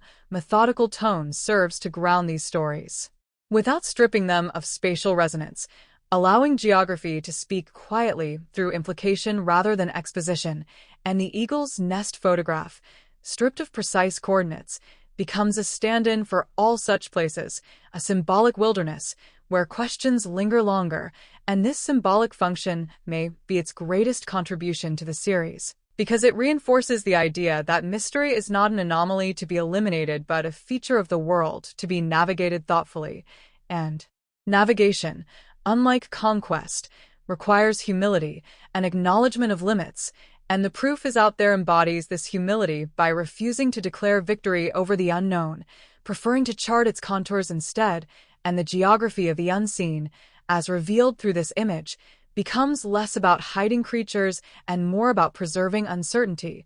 A reminder that even in an age of comprehensive mapping, there are still spaces, both physical and cognitive, where certainty falters, and it is in these spaces that stories like Bigfoot endure, not as relics of ignorance, but as expressions of an enduring human relationship with landscapes that exceed our grasp, landscapes that watch us as we watch them, waiting patiently for our explanations to catch up, or perhaps for us to accept that some distances, no matter how carefully measured, cannot be fully crossed, only acknowledged, respected, and revisited in thought, again and again, as we return to the image of an eagle's nest and the quiet, unresolved presence behind it, standing where forest, myth, and measurement intersect, refusing to be reduced to coordinates alone. At some point during my immersion in the eagle's nest case, it became impossible to ignore the way technology itself had quietly shifted from neutral tool to active witness, and the proof is out there, perhaps unintentionally, foregrounds this transformation by treating devices not merely as extensions of human perception, but as participants whose limitations, biases, and design choices shape the very reality they record, because the camera that captured the alleged Bigfoot figure was never meant to be an objective eye in the philosophical sense. It was calibrated, angled, timed, and programmed according to human priorities, assumptions, and goals, and this preconditioning infuses the resulting image with an invisible layer of intent, even when no human is present at the moment of capture, and this complicates the notion of evidence, because we tend to trust machines precisely because they are not alive, because they do not believe or disbelieve, yet they are built by believers and skeptics alike, and their outputs reflect the constraints imposed by their creators, And the eagle's nest photograph becomes a prime example of this paradox, an image that feels authoritative because it was captured automatically, yet ambiguous because the automation itself strips away context, leaving us with a fragment divorced from the sensory and temporal continuity that defines lived experience. And the proof is out there repeatedly emphasizes this tension by zooming in on pixels, enhancing contrast, overlaying measurements, treating the image as a data set rather than a moment. And while this approach lends an air of rigor, it also reveals how quickly technology becomes a stand-in for testimony, replacing human accounts with machine-generated artifacts that are assumed to be more reliable precisely because they are less expressive, and this assumption deserves scrutiny, because machines, unlike humans, cannot clarify, cannot answer follow-up questions, cannot provide emotional nuance, and when their outputs are ambiguous, as in the case of the eagle's nest figure, they create a vacuum that interpretation rushes to fill, and interpretation, no matter how disciplined, is always human, always shaped by expectation, fear, and desire, and the proof is out there occupies this interpretive space deliberately, positioning itself as a mediator between raw technological output and human meaning-making, yet the show's careful neutrality cannot erase the fact that once technology becomes testimony, it inherits the same vulnerabilities as any witness, including misinterpretation, selective attention, and contextual blindness, and the eagle's nest photograph highlights these vulnerabilities starkly, because its ambiguity is not a flaw to be corrected but a condition produced by the camera's design, its fixed angle, limited field of view, and inability to capture motion beyond a single frame, and as the show's experts debate whether the figure's proportions align with a human body or an unknown creature, they are essentially debating the reliability of a witness who cannot speak, cannot move, cannot provide additional evidence, and this debate mirrors broader cultural anxieties about our increasing reliance on technological mediation, from surveillance footage to data analytics, where decisions of great consequence are often made based on partial, context-poor representations of reality, and Bigfoot, in this sense, becomes less a creature of the forest and more a symbol of what happens when our tools outpace our interpretive frameworks, when we generate more evidence than we know how to integrate meaningfully, and the eagle's nest photograph sits at this intersection, an artifact produced by advanced technology that nonetheless evokes ancient questions about presence, perception, and trust, and the proof is out there navigates this intersection cautiously, presenting technological analysis as both empowering and insufficient, acknowledging that while enhanced imaging can rule out certain explanations, it cannot fully account for the image's emotional impact, the persistent sense that something is being overlooked, and this sense is not irrational. It is a response to the recognition that technology, for all its precision, cannot capture everything that matters, and as I watched the episode dissect the image frame by frame, I was struck by how often certainty hinged on assumptions about what technology should be able to do, assumptions that are rarely examined explicitly, such as the belief that if something large and upright existed in the forest, we would have clearer images by now, or that motion sensors would capture multiple frames rather than a single ambiguous one. And these assumptions reveal a faith in technological omniscience that borders on myth itself, a belief that our machines are already capable of total surveillance. And Bigfoot narratives persist in part because they challenge this belief, suggesting that there are still gaps, still blind spots, still moments where technology fails to deliver the clarity we expect, and the eagle's nest photograph embodies this failure in a subtle way, because it is neither a dramatic malfunction nor a clear success. It is a competent image that nonetheless refuses to resolve, and the proof is out there. By treating this refusal as worthy of serious analysis, legitimizes the idea that technological ambiguity is not an embarrassment to be dismissed, but a phenomenon to be understood, and this legitimacy has implications beyond Bigfoot, touching on how we interpret everything from security footage to scientific data, because it reminds us that evidence is never self-interpreting, that even the most advanced tools require human judgment to transform output into understanding, and human judgment, as the show repeatedly demonstrates, is plural, contested, and shaped by perspective, and this plurality is on full display when different experts draw divergent conclusions from the same technological artifact, revealing that technology does not eliminate disagreement, it redistributes it, shifting debates from whether something was seen to what was seen, from eyewitness credibility to algorithmic reliability, and the eagle's nest photograph becomes a microcosm of this shift. A case where the absence of a human witness does not simplify interpretation but complicates it, because there is no subjective account to interrogate, no memory to question, only a silent image that demands meaning, and this demand fuels the show's narrative engine, allowing it to explore uncertainty without accusing anyone of deception or delusion. And as I considered this dynamic, I realized that the proof is out there is less about proving anomalies than about modeling a way of living with them, a way that acknowledges the power of technology without surrendering to it entirely, maintaining a space for doubt, curiosity, and humility. And the eagle's nest photograph, by resisting definitive classification, reinforces this ethos, reminding us that technology can show us more than we once thought possible while still leaving essential questions unanswered.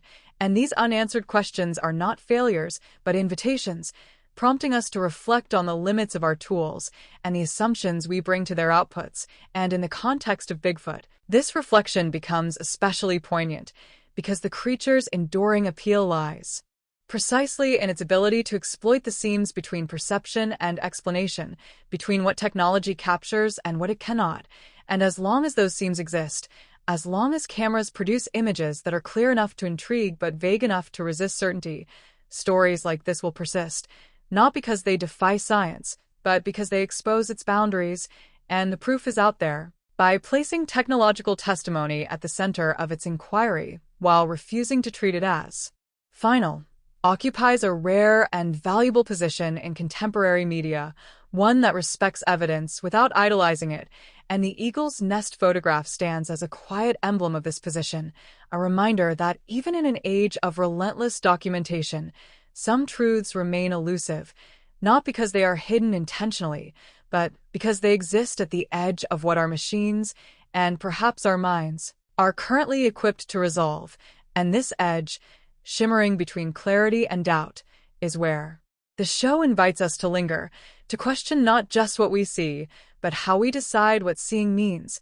and in doing so, it transforms technology from a guarantor of certainty into a mirror reflecting our ongoing struggle to reconcile knowledge with mystery, a struggle embodied in a single, stubborn image of an eagle's nest and the unresolved presence behind it, waiting patiently for our interpretations to catch up, or perhaps to accept that they never fully will. By the time the eagle's nest photograph has been absorbed, dissected, shared, dismissed, revived, and endlessly reinterpreted, it becomes clear that its power does not lie in what it proves, but in what it withholds, and the proof is out there understands this withholding instinctively, building an entire narrative philosophy around the idea that almost is more compelling than yes or no, because almost preserves motion, while certainty, whether affirming or denying, brings stillness, and stillness is the enemy of storytelling. And as I reflected on why this particular image lingered when so many others fade, I realized that it satisfies a deeply human appetite, not for answers, but for proximity to answers, for the sensation of being close enough to truth to feel its heat without being burned by its finality, and the eagle's nest photograph delivers this sensation perfectly, positioning the viewer perpetually on the threshold, close enough to speculate confidently, yet far enough away to avoid commitment. And the proof is out there cultivates this threshold as a space of comfort rather than frustration, inviting viewers to inhabit uncertainty without shame. And this invitation resonates because modern life, for all its data and dashboards, is saturated with ambiguity, from climate models to medical probabilities to algorithmic predictions. And we have become accustomed to living with likelihoods rather than absolutes, and Bigfoot, in this context, is no longer an outlier belief, but an exaggerated reflection of a broader epistemic condition, a world where proof is provisional and knowledge is perpetually under revision, and the eagle's nest photograph becomes emblematic of this condition, an artifact that feels authoritative enough to demand attention, yet incomplete enough to resist closure, and this resistance aligns with the show's broader thematic arc, which consistently favors inquiry over resolution, treating mystery not as a problem to be solved, but as a resource to be managed thoughtfully. And as I rewatched the segment, I noticed how often the language of probability surfaced. Phrases like likely, unlikely, cannot rule out, and suggests, forming a linguistic buffer that keeps the narrative suspended. And this suspension mirrors how we navigate many aspects of contemporary life, hedging, qualifying, and revising rather than declaring. And the eagle's nest photograph thrives in this linguistic environment because it can be endlessly reframed without being exhausted.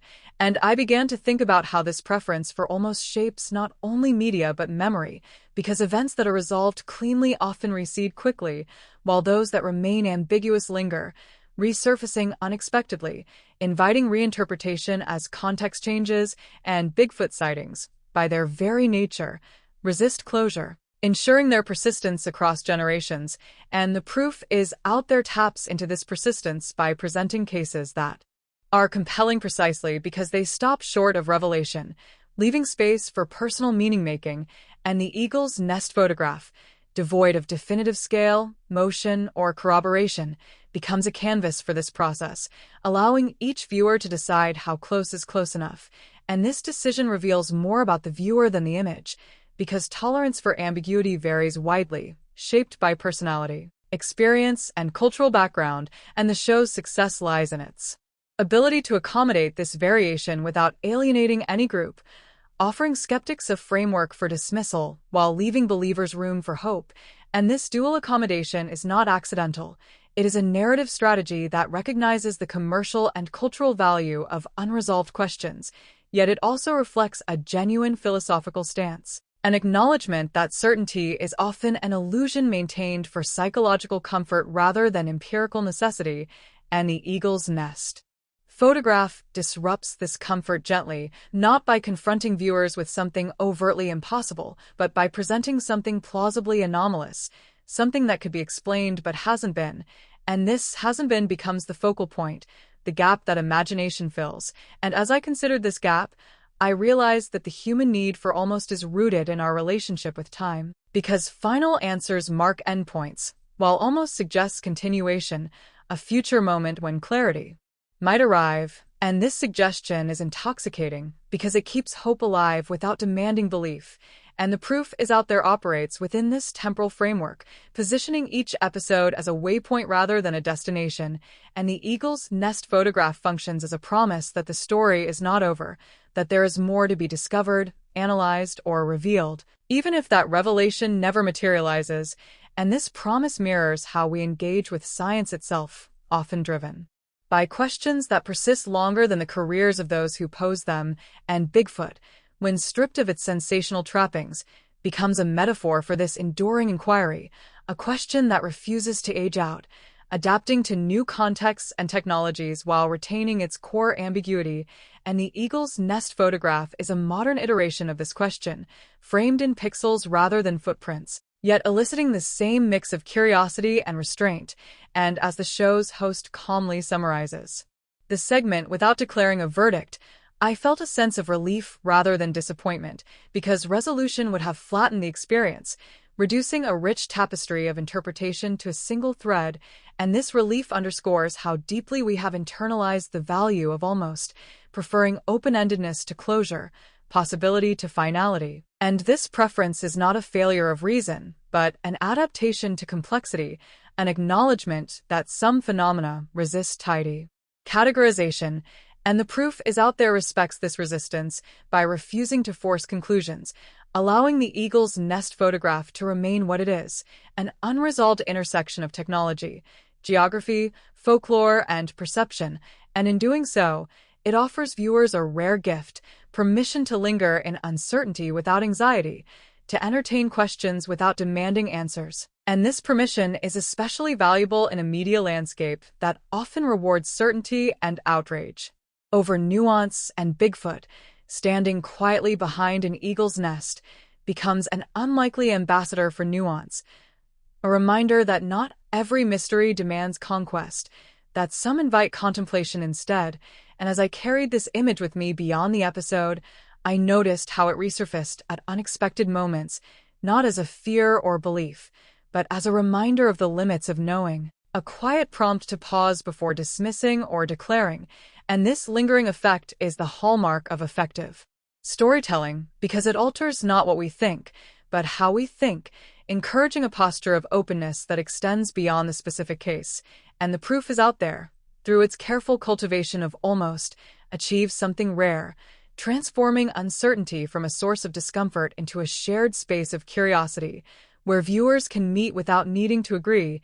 And the eagle's nest photograph, unresolved and quietly provocative, anchors this space, offering no answers, only an invitation to remain attentive, patient, and receptive to the possibility that some truths, if they exist, reveal themselves not through sudden clarity, but through prolonged nearness, through the slow, deliberate experience of almost knowing, almost seeing, almost understanding, and finding, within that almost, a deeper appreciation for the complexity of the world and our place within it, a complexity that refuses to be reduced to verdicts or ratings, lingering instead like a question that follows us home, settles into thought, and waits, unhurried, for us to return to it again.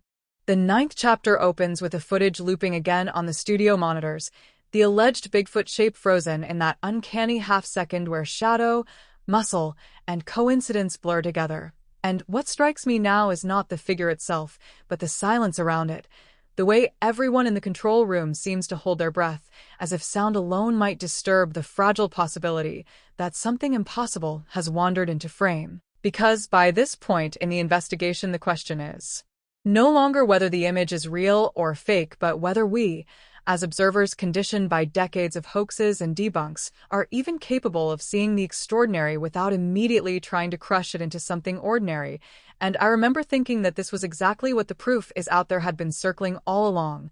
Not monsters in the woods, but the limits of human perception. How our brains crave certainty the way our lungs crave air, and how discomforting it feels to sit in ambiguity, especially when the ambiguity has broad shoulders and long arms and stands just outside the accepted taxonomy of the natural world.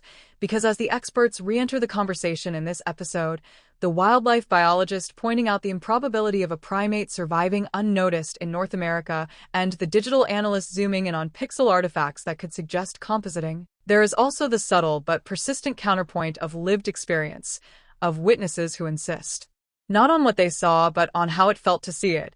And that emotional residue becomes harder to dismiss the deeper we go, especially when the episode begins to juxtapose the eagle's nest itself, a symbol of patience, observation, and height, with the frantic human desire to resolve the mystery quickly.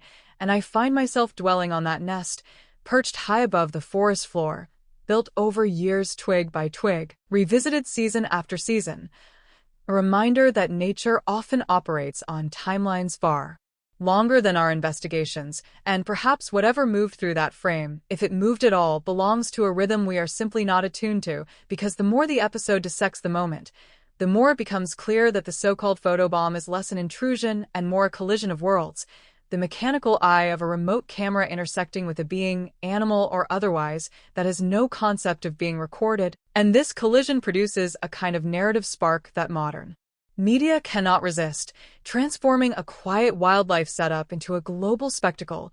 Yet the show wisely resists turning the spectacle into mockery, instead slowing us down, forcing us to consider scale, distance, light direction, and even the psychology of pattern recognition, the human tendency to see faces in clouds and figures in shadows, which raises an uncomfortable possibility that the Bigfoot in this episode might be as much a projection of our cultural mythology as it is a physical entity. And yet that explanation feels insufficient when the analysts compare the limb proportions to known animals, when the gait appears neither fully human nor fully bear, when the motion suggests intent rather than randomness, and in this tension between rational explanation and intuitive unease, Part 9 finds its emotional core, because it is here that the show allows doubt to breathe without immediately suffocating it. And I recall a personal anecdote that surfaces unbidden as I watch a childhood memory of hiking at dusk and sensing, without seeing, that something was watching from the treeline, a feeling easily dismissed later as imagination, but in the moment utterly real, and that memory returns now not as evidence but as empathy, a bridge between my rational adult self and the part of me that understands why stories of Bigfoot persist across generations. Not because of blurry photos, but because of the deep-seated human awareness that we do not know everything about the spaces we inhabit, and the episode cleverly mirrors this by shifting focus briefly away from the footage and toward historical parallels. Early wildlife discoveries once dismissed as folklore, animals declared mythical until a body was finally produced, reminding us that absence of proof is not proof of absence, a phrase often abused but here deployed with restraint, because the show does not claim Bigfoot exists. It merely suggests that certainty in either direction may be premature, and as the narrative returns to the eagle's nest camera, now contextualized by weather patterns and seasonal movement, the possibility emerges that what we are seeing could be a perfect storm of coincidence, a human hiker crossing a distant ridge at just the wrong moment, distorted by lens compression and shadow, yet even that explanation feels strangely unsatisfying. Not because it is implausible, but because it lacks the emotional resonance of the alternative, and this is where the episode subtly critiques us, the audience, for our preferences, asking whether we want the truth or simply the story that feels most alive, because Bigfoot, as a concept, is less about zoology and more about longing, the longing for mystery in an age that claims to have mapped and measured everything, and Part 9 leans into that longing without exploiting it, ending its analysis not with a verdict but with a pause, an invitation to sit with unanswered questions, and in doing so it echoes the eagle itself, circling, observing, waiting, unconcerned with human debates below. And as I reflect on this segment, I realize that its power lies in restraint, in the refusal to declare victory for either belief or skepticism, instead acknowledging that the proof may be out there, but our readiness to accept it, whatever it turns out to be, is still very much in question. And as the screen fades on that frozen frame one last time, the silhouette unresolved, I am left not with fear or excitement, but with a quiet, almost comforting sense of humility, the recognition that the world remains larger and stranger than our explanations, and that perhaps the greatest value of such investigations is not in proving Bigfoot real or unreal, but in reminding us to look more closely, more patiently, and with a little more wonder at the margins of what we think we know. By the time Part 10 unfolds, the investigation has quietly shifted from the question everyone thinks they're asking, is it Bigfoot or not, to a much more unsettling one that sits beneath it, namely, why do we need it to be something? Because the episode opens not with fresh footage or louder claims, but with a reflective tone, almost meditative, as if the series itself has become aware that chasing certainty too aggressively risks killing the very mystery that gives the evidence its power, and this change in rhythm feels deliberate, mirroring the fatigue that sets in after prolonged scrutiny, when every pixel has been enlarged, every shadow traced, every possible animal silhouette overlaid on the same frozen frame until the image begins to dissolve into abstraction. And yet, paradoxically, this exhaustion is precisely where new insight can emerge, because stripped of initial excitement, what remains is interpretation. And interpretation tells us far more about ourselves than about whatever crossed behind that eagle's nest, as the episode brings in a cognitive psychologist who speaks not about Bigfoot but about expectation bias, explaining how once an idea enters the mind, especially a culturally loaded one, perception bends around it, and I find myself uncomfortably aware of how quickly I too had leaned toward one explanation over another. Not because of evidence, but because of narrative preference, because a mysterious hominid wandering silently through the forest feels more meaningful than a man in the distance or a bear at an odd angle, and the show does something quietly brilliant here by intercutting the psychologist's commentary with slowed footage of the eagle returning to its nest, talons gripping branches with mechanical precision. A reminder that the camera's original purpose was never myth but biology, never spectacle but observation. And this juxtaposition reframes the entire incident, suggesting that the real intrusion may not be the figure in the background, but our insistence on turning incidental data into definitive stories. And yet, even as this intellectual framework tightens, the episode refuses to fully demystify the moment, because just as the mind is being warned against projection, the evidence resists closure, the proportions still slightly off, the movement still oddly fluid, the timing still strange. And this unresolved quality becomes the emotional engine of Part 10, as witnesses are revisited not to repeat their claims, but to reflect on the aftermath, how being briefly adjacent to a viral mystery altered their sense of reality.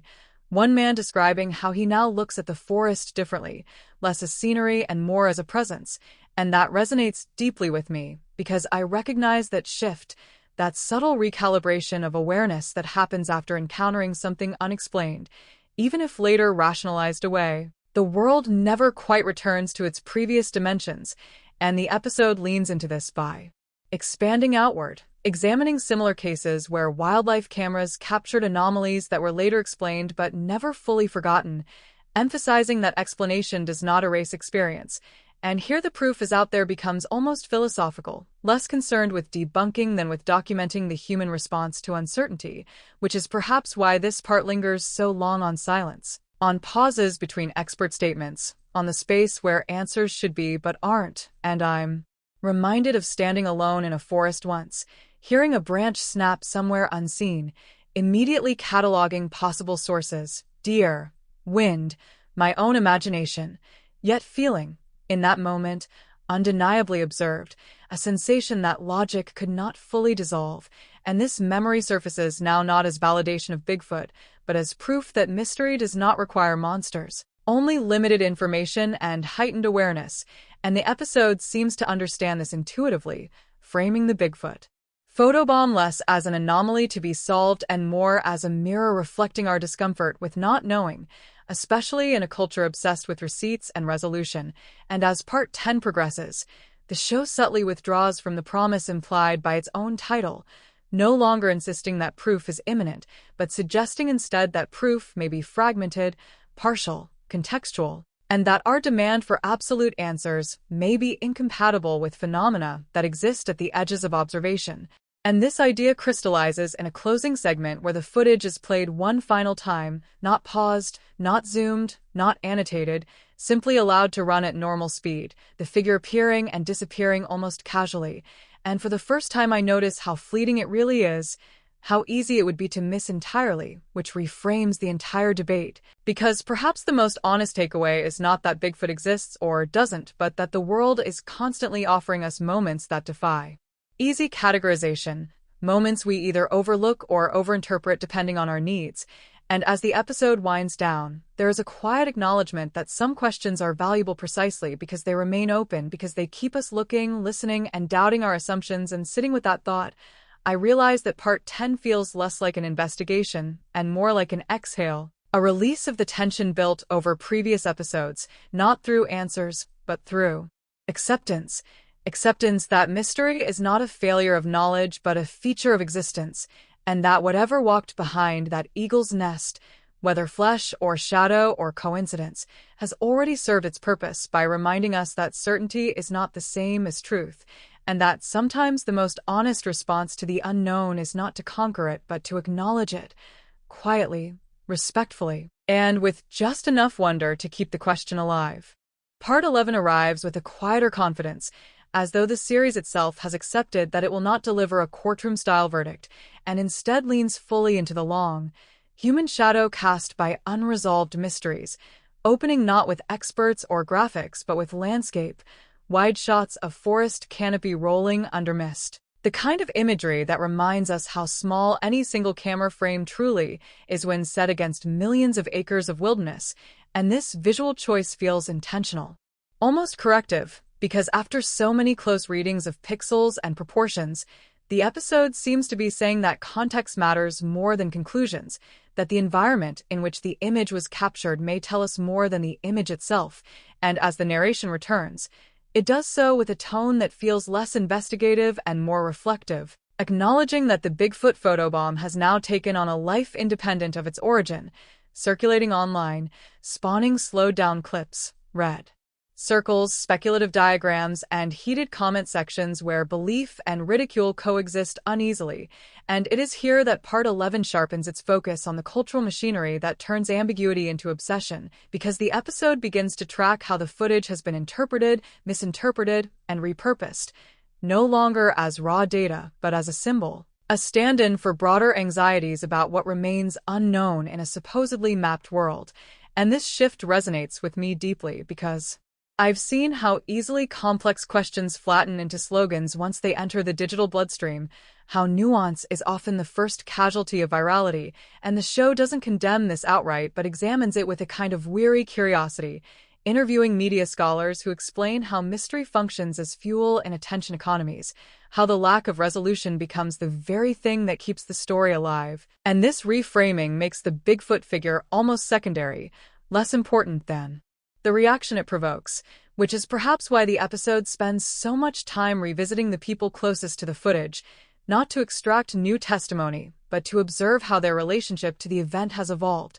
One researcher admitting that they no longer watch the clip at all, having seen it so many times it feels drained of meaning, while another confesses that the unanswered questions still bother them late at night. Not because they believe in Bigfoot, but because the uncertainty feels like an unfinished sentence, and that metaphor lingers with me, because it captures the discomfort of living with unresolved narratives in a culture trained to expect endings, and the episode cleverly parallels this with the eagle's nesting cycle itself, showing how the birds return year after year regardless of human attention, indifferent to debates unfolding below, reinforcing the idea that nature does not require our interpretations to function, and yet we persist in projecting meaning onto it. Perhaps because doing so reassures us of our place within it, and as Part 11 unfolds, the show introduces a subtle but important theme of humility, emphasizing how often science advances not through definitive proof, but through patient accumulation, through acknowledging what we don't yet know,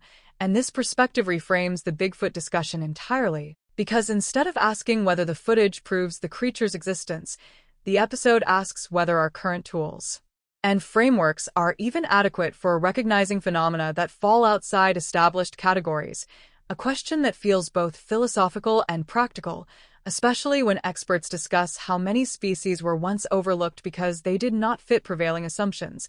And although the show is careful not to equate Bigfoot with undiscovered animals directly, the comparison lingers just enough to unsettle complacency. And I find myself thinking about how often history has rewarded skepticism while also humbling it, how certainty has aged poorly more often than doubt, and this realization gives Part 11 a gentle but persistent tension because it refuses to let us rest comfortably in dismissal or belief, instead positioning both as potentially premature, and the episode deepens this by examining how personal identity becomes entangled with interpretation.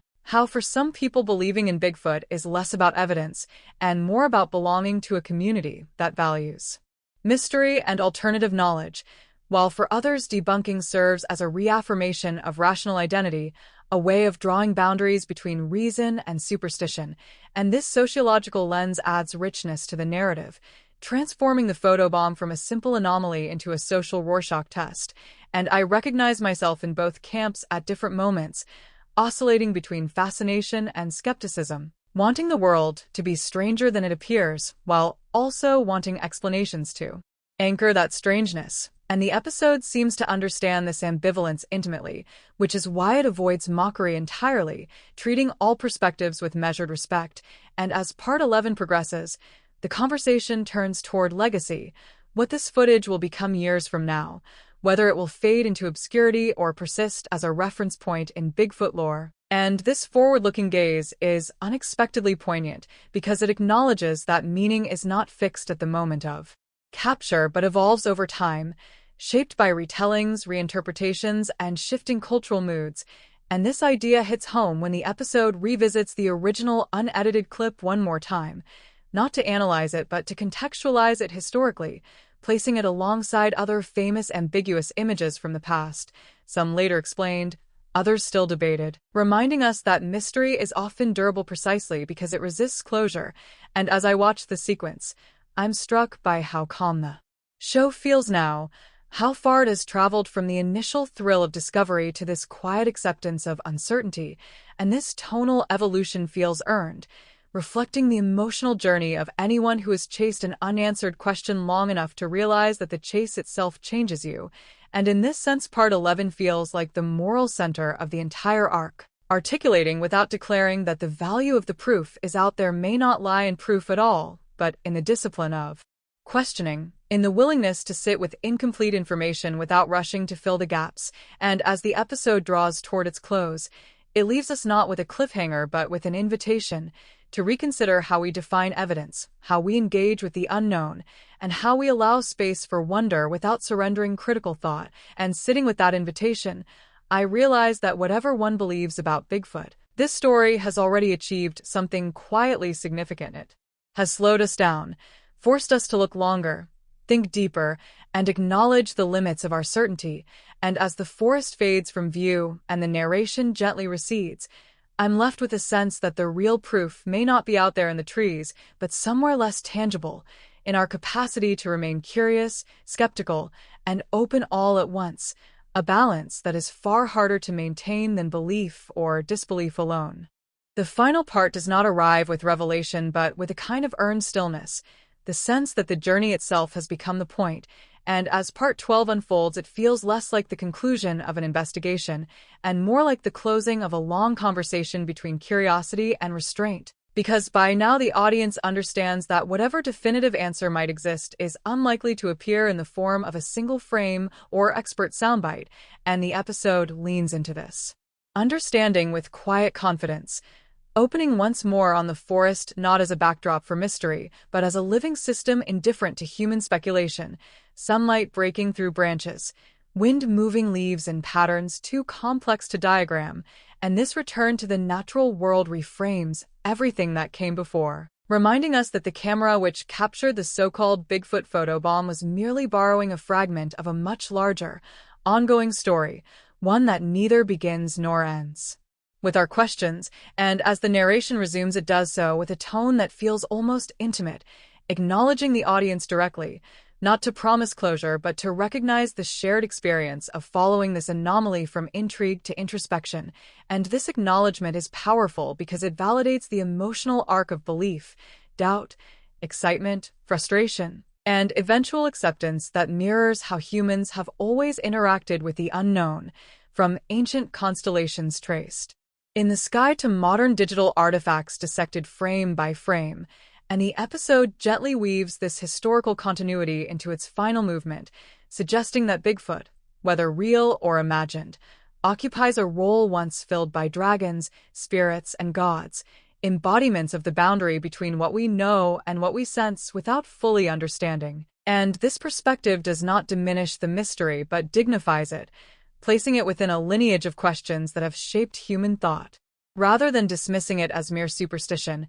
And I find myself unexpectedly moved by this framing, because it reframes skepticism not as dismissal, but as part of the same impulse that drives belief, both emerging from a desire to orient ourselves within a vast and often indifferent universe. And the episode reinforces this by revisiting the experts one last time, not to ask for conclusions but for reflections, and their responses are telling, less declarative than before, a biologist admitting that while the footage does not convince them of an undiscovered primate, it has deepened their respect for how little we still know about animal behavior and habitat overlap, a digital analyst conceding that even with advanced tools, certainty remains elusive when context is limited, and these admissions feel significant because they model intellectual humility, a quality rarely celebrated in media narratives that favor winners and losers, right and wrong. And as these reflections accumulate, the show subtly dismantles the binary framing that often dominates discussions of the unexplained, suggesting that the most honest position may lie somewhere in between, a space where questions remain open without becoming dogma. And this middle ground feels like the true destination of the series, a place where curiosity coexists with discipline and where wonder is tempered by responsibility. And the episode deepens this theme by returning to the people whose lives briefly intersected with the footage, the camera operators, researchers, and local observers, now speaking not about Bigfoot but about how the experience changed their relationship to uncertainty, one person describing how they've become more patient with unanswered questions, another admitting that they now feel more cautious about rushing to judgment, and these small, personal shifts feel more consequential than any declaration about the creature itself, because they suggest that the mystery has done real work in the world, shaping thought rather than merely entertaining it. And I recognize that same shift in myself as I reflect on the series as a whole, realizing that my initial desire for a definitive answer has softened into something else, a quieter appreciation for the discipline of inquiry, for the act of looking carefully without demanding immediate payoff. And this realization feels like the emotional thesis of Part 12, articulated not through exposition but through tone, pacing, and restraint. And the episode underscores this by allowing long stretches of silence to punctuate its final moments, silence filled only by ambient forest sounds, birds calling, wind moving through branches, a reminder that the world continues regardless of whether we understand it. And this silence becomes almost instructive, inviting the viewer to sit with discomfort rather than flee from it. And as the narrative gently circles back to the eagle's nest itself, now shown empty between seasons, the symbolism feels complete, the nest as a place of observation, patience, and return, not a stage for spectacle, but a reminder that meaning accumulates over time, and the camera lingers there without commentary, allowing the image to exist without interpretation. And in that moment, I realize how rare it is for a show to trust its audience this way, to resist the urge to explain one last time. And this trust feels like a quiet challenge, asking whether we can accept mystery without feeling cheated, whether we can value questions that do not resolve neatly. And this challenge resonates deeply because it extends beyond Bigfoot to the way we engage with uncertainty in our own lives, with unanswered questions about identity, purpose, and the future. And the episode seems to suggest that the skills we practice here, patience, humility, openness, are transferable, that learning to sit with an unexplained figure in a forest may somehow prepare us to sit with ambiguity elsewhere. And this idea feels unexpectedly profound, transforming what could have been a novelty investigation into a meditation on knowledge itself. And as the final narration returns, it does so softly, almost reluctantly, acknowledging that the proof may still be out there, but that our relationship to proof is evolving, shaped by technology, culture, and our own expectations. And this acknowledgement feels honest rather than evasive, because it admits limits without surrendering curiosity. And the episode closes by replaying the footage one final time, not frozen, not annotated, simply passing through the frame as it always has, fleeting and unresolved. And for the first time, I feel no urge to pause it, to zoom in, to decide, because its meaning now feels complete without resolution, having served as a catalyst rather than a conclusion. And as the screen fades, I'm left with a sense of quiet gratitude for a story that chose restraint over sensationalism, that trusted ambiguity to carry its own weight. And that reminded me that not every mystery demands conquest. Some ask instead for respect. And in this way, Part 12 does not close the door on Bigfoot or on the proof is out there, but gently leaves it ajar, inviting us to keep looking, keep questioning, and perhaps most importantly, to remain comfortable with the idea that some truths reveal themselves not through answers, but through the patience to live with unanswered questions, a lesson that feels both ancient and urgently modern. And as the forest disappears from view, I realize that whatever one believes about what crossed behind that eagle's nest, the real legacy of this story lies not in proving or disproving a legend, but in reminding us that wonder and skepticism are not enemies, but partners in the long, unfinished conversation between humanity and the unknown.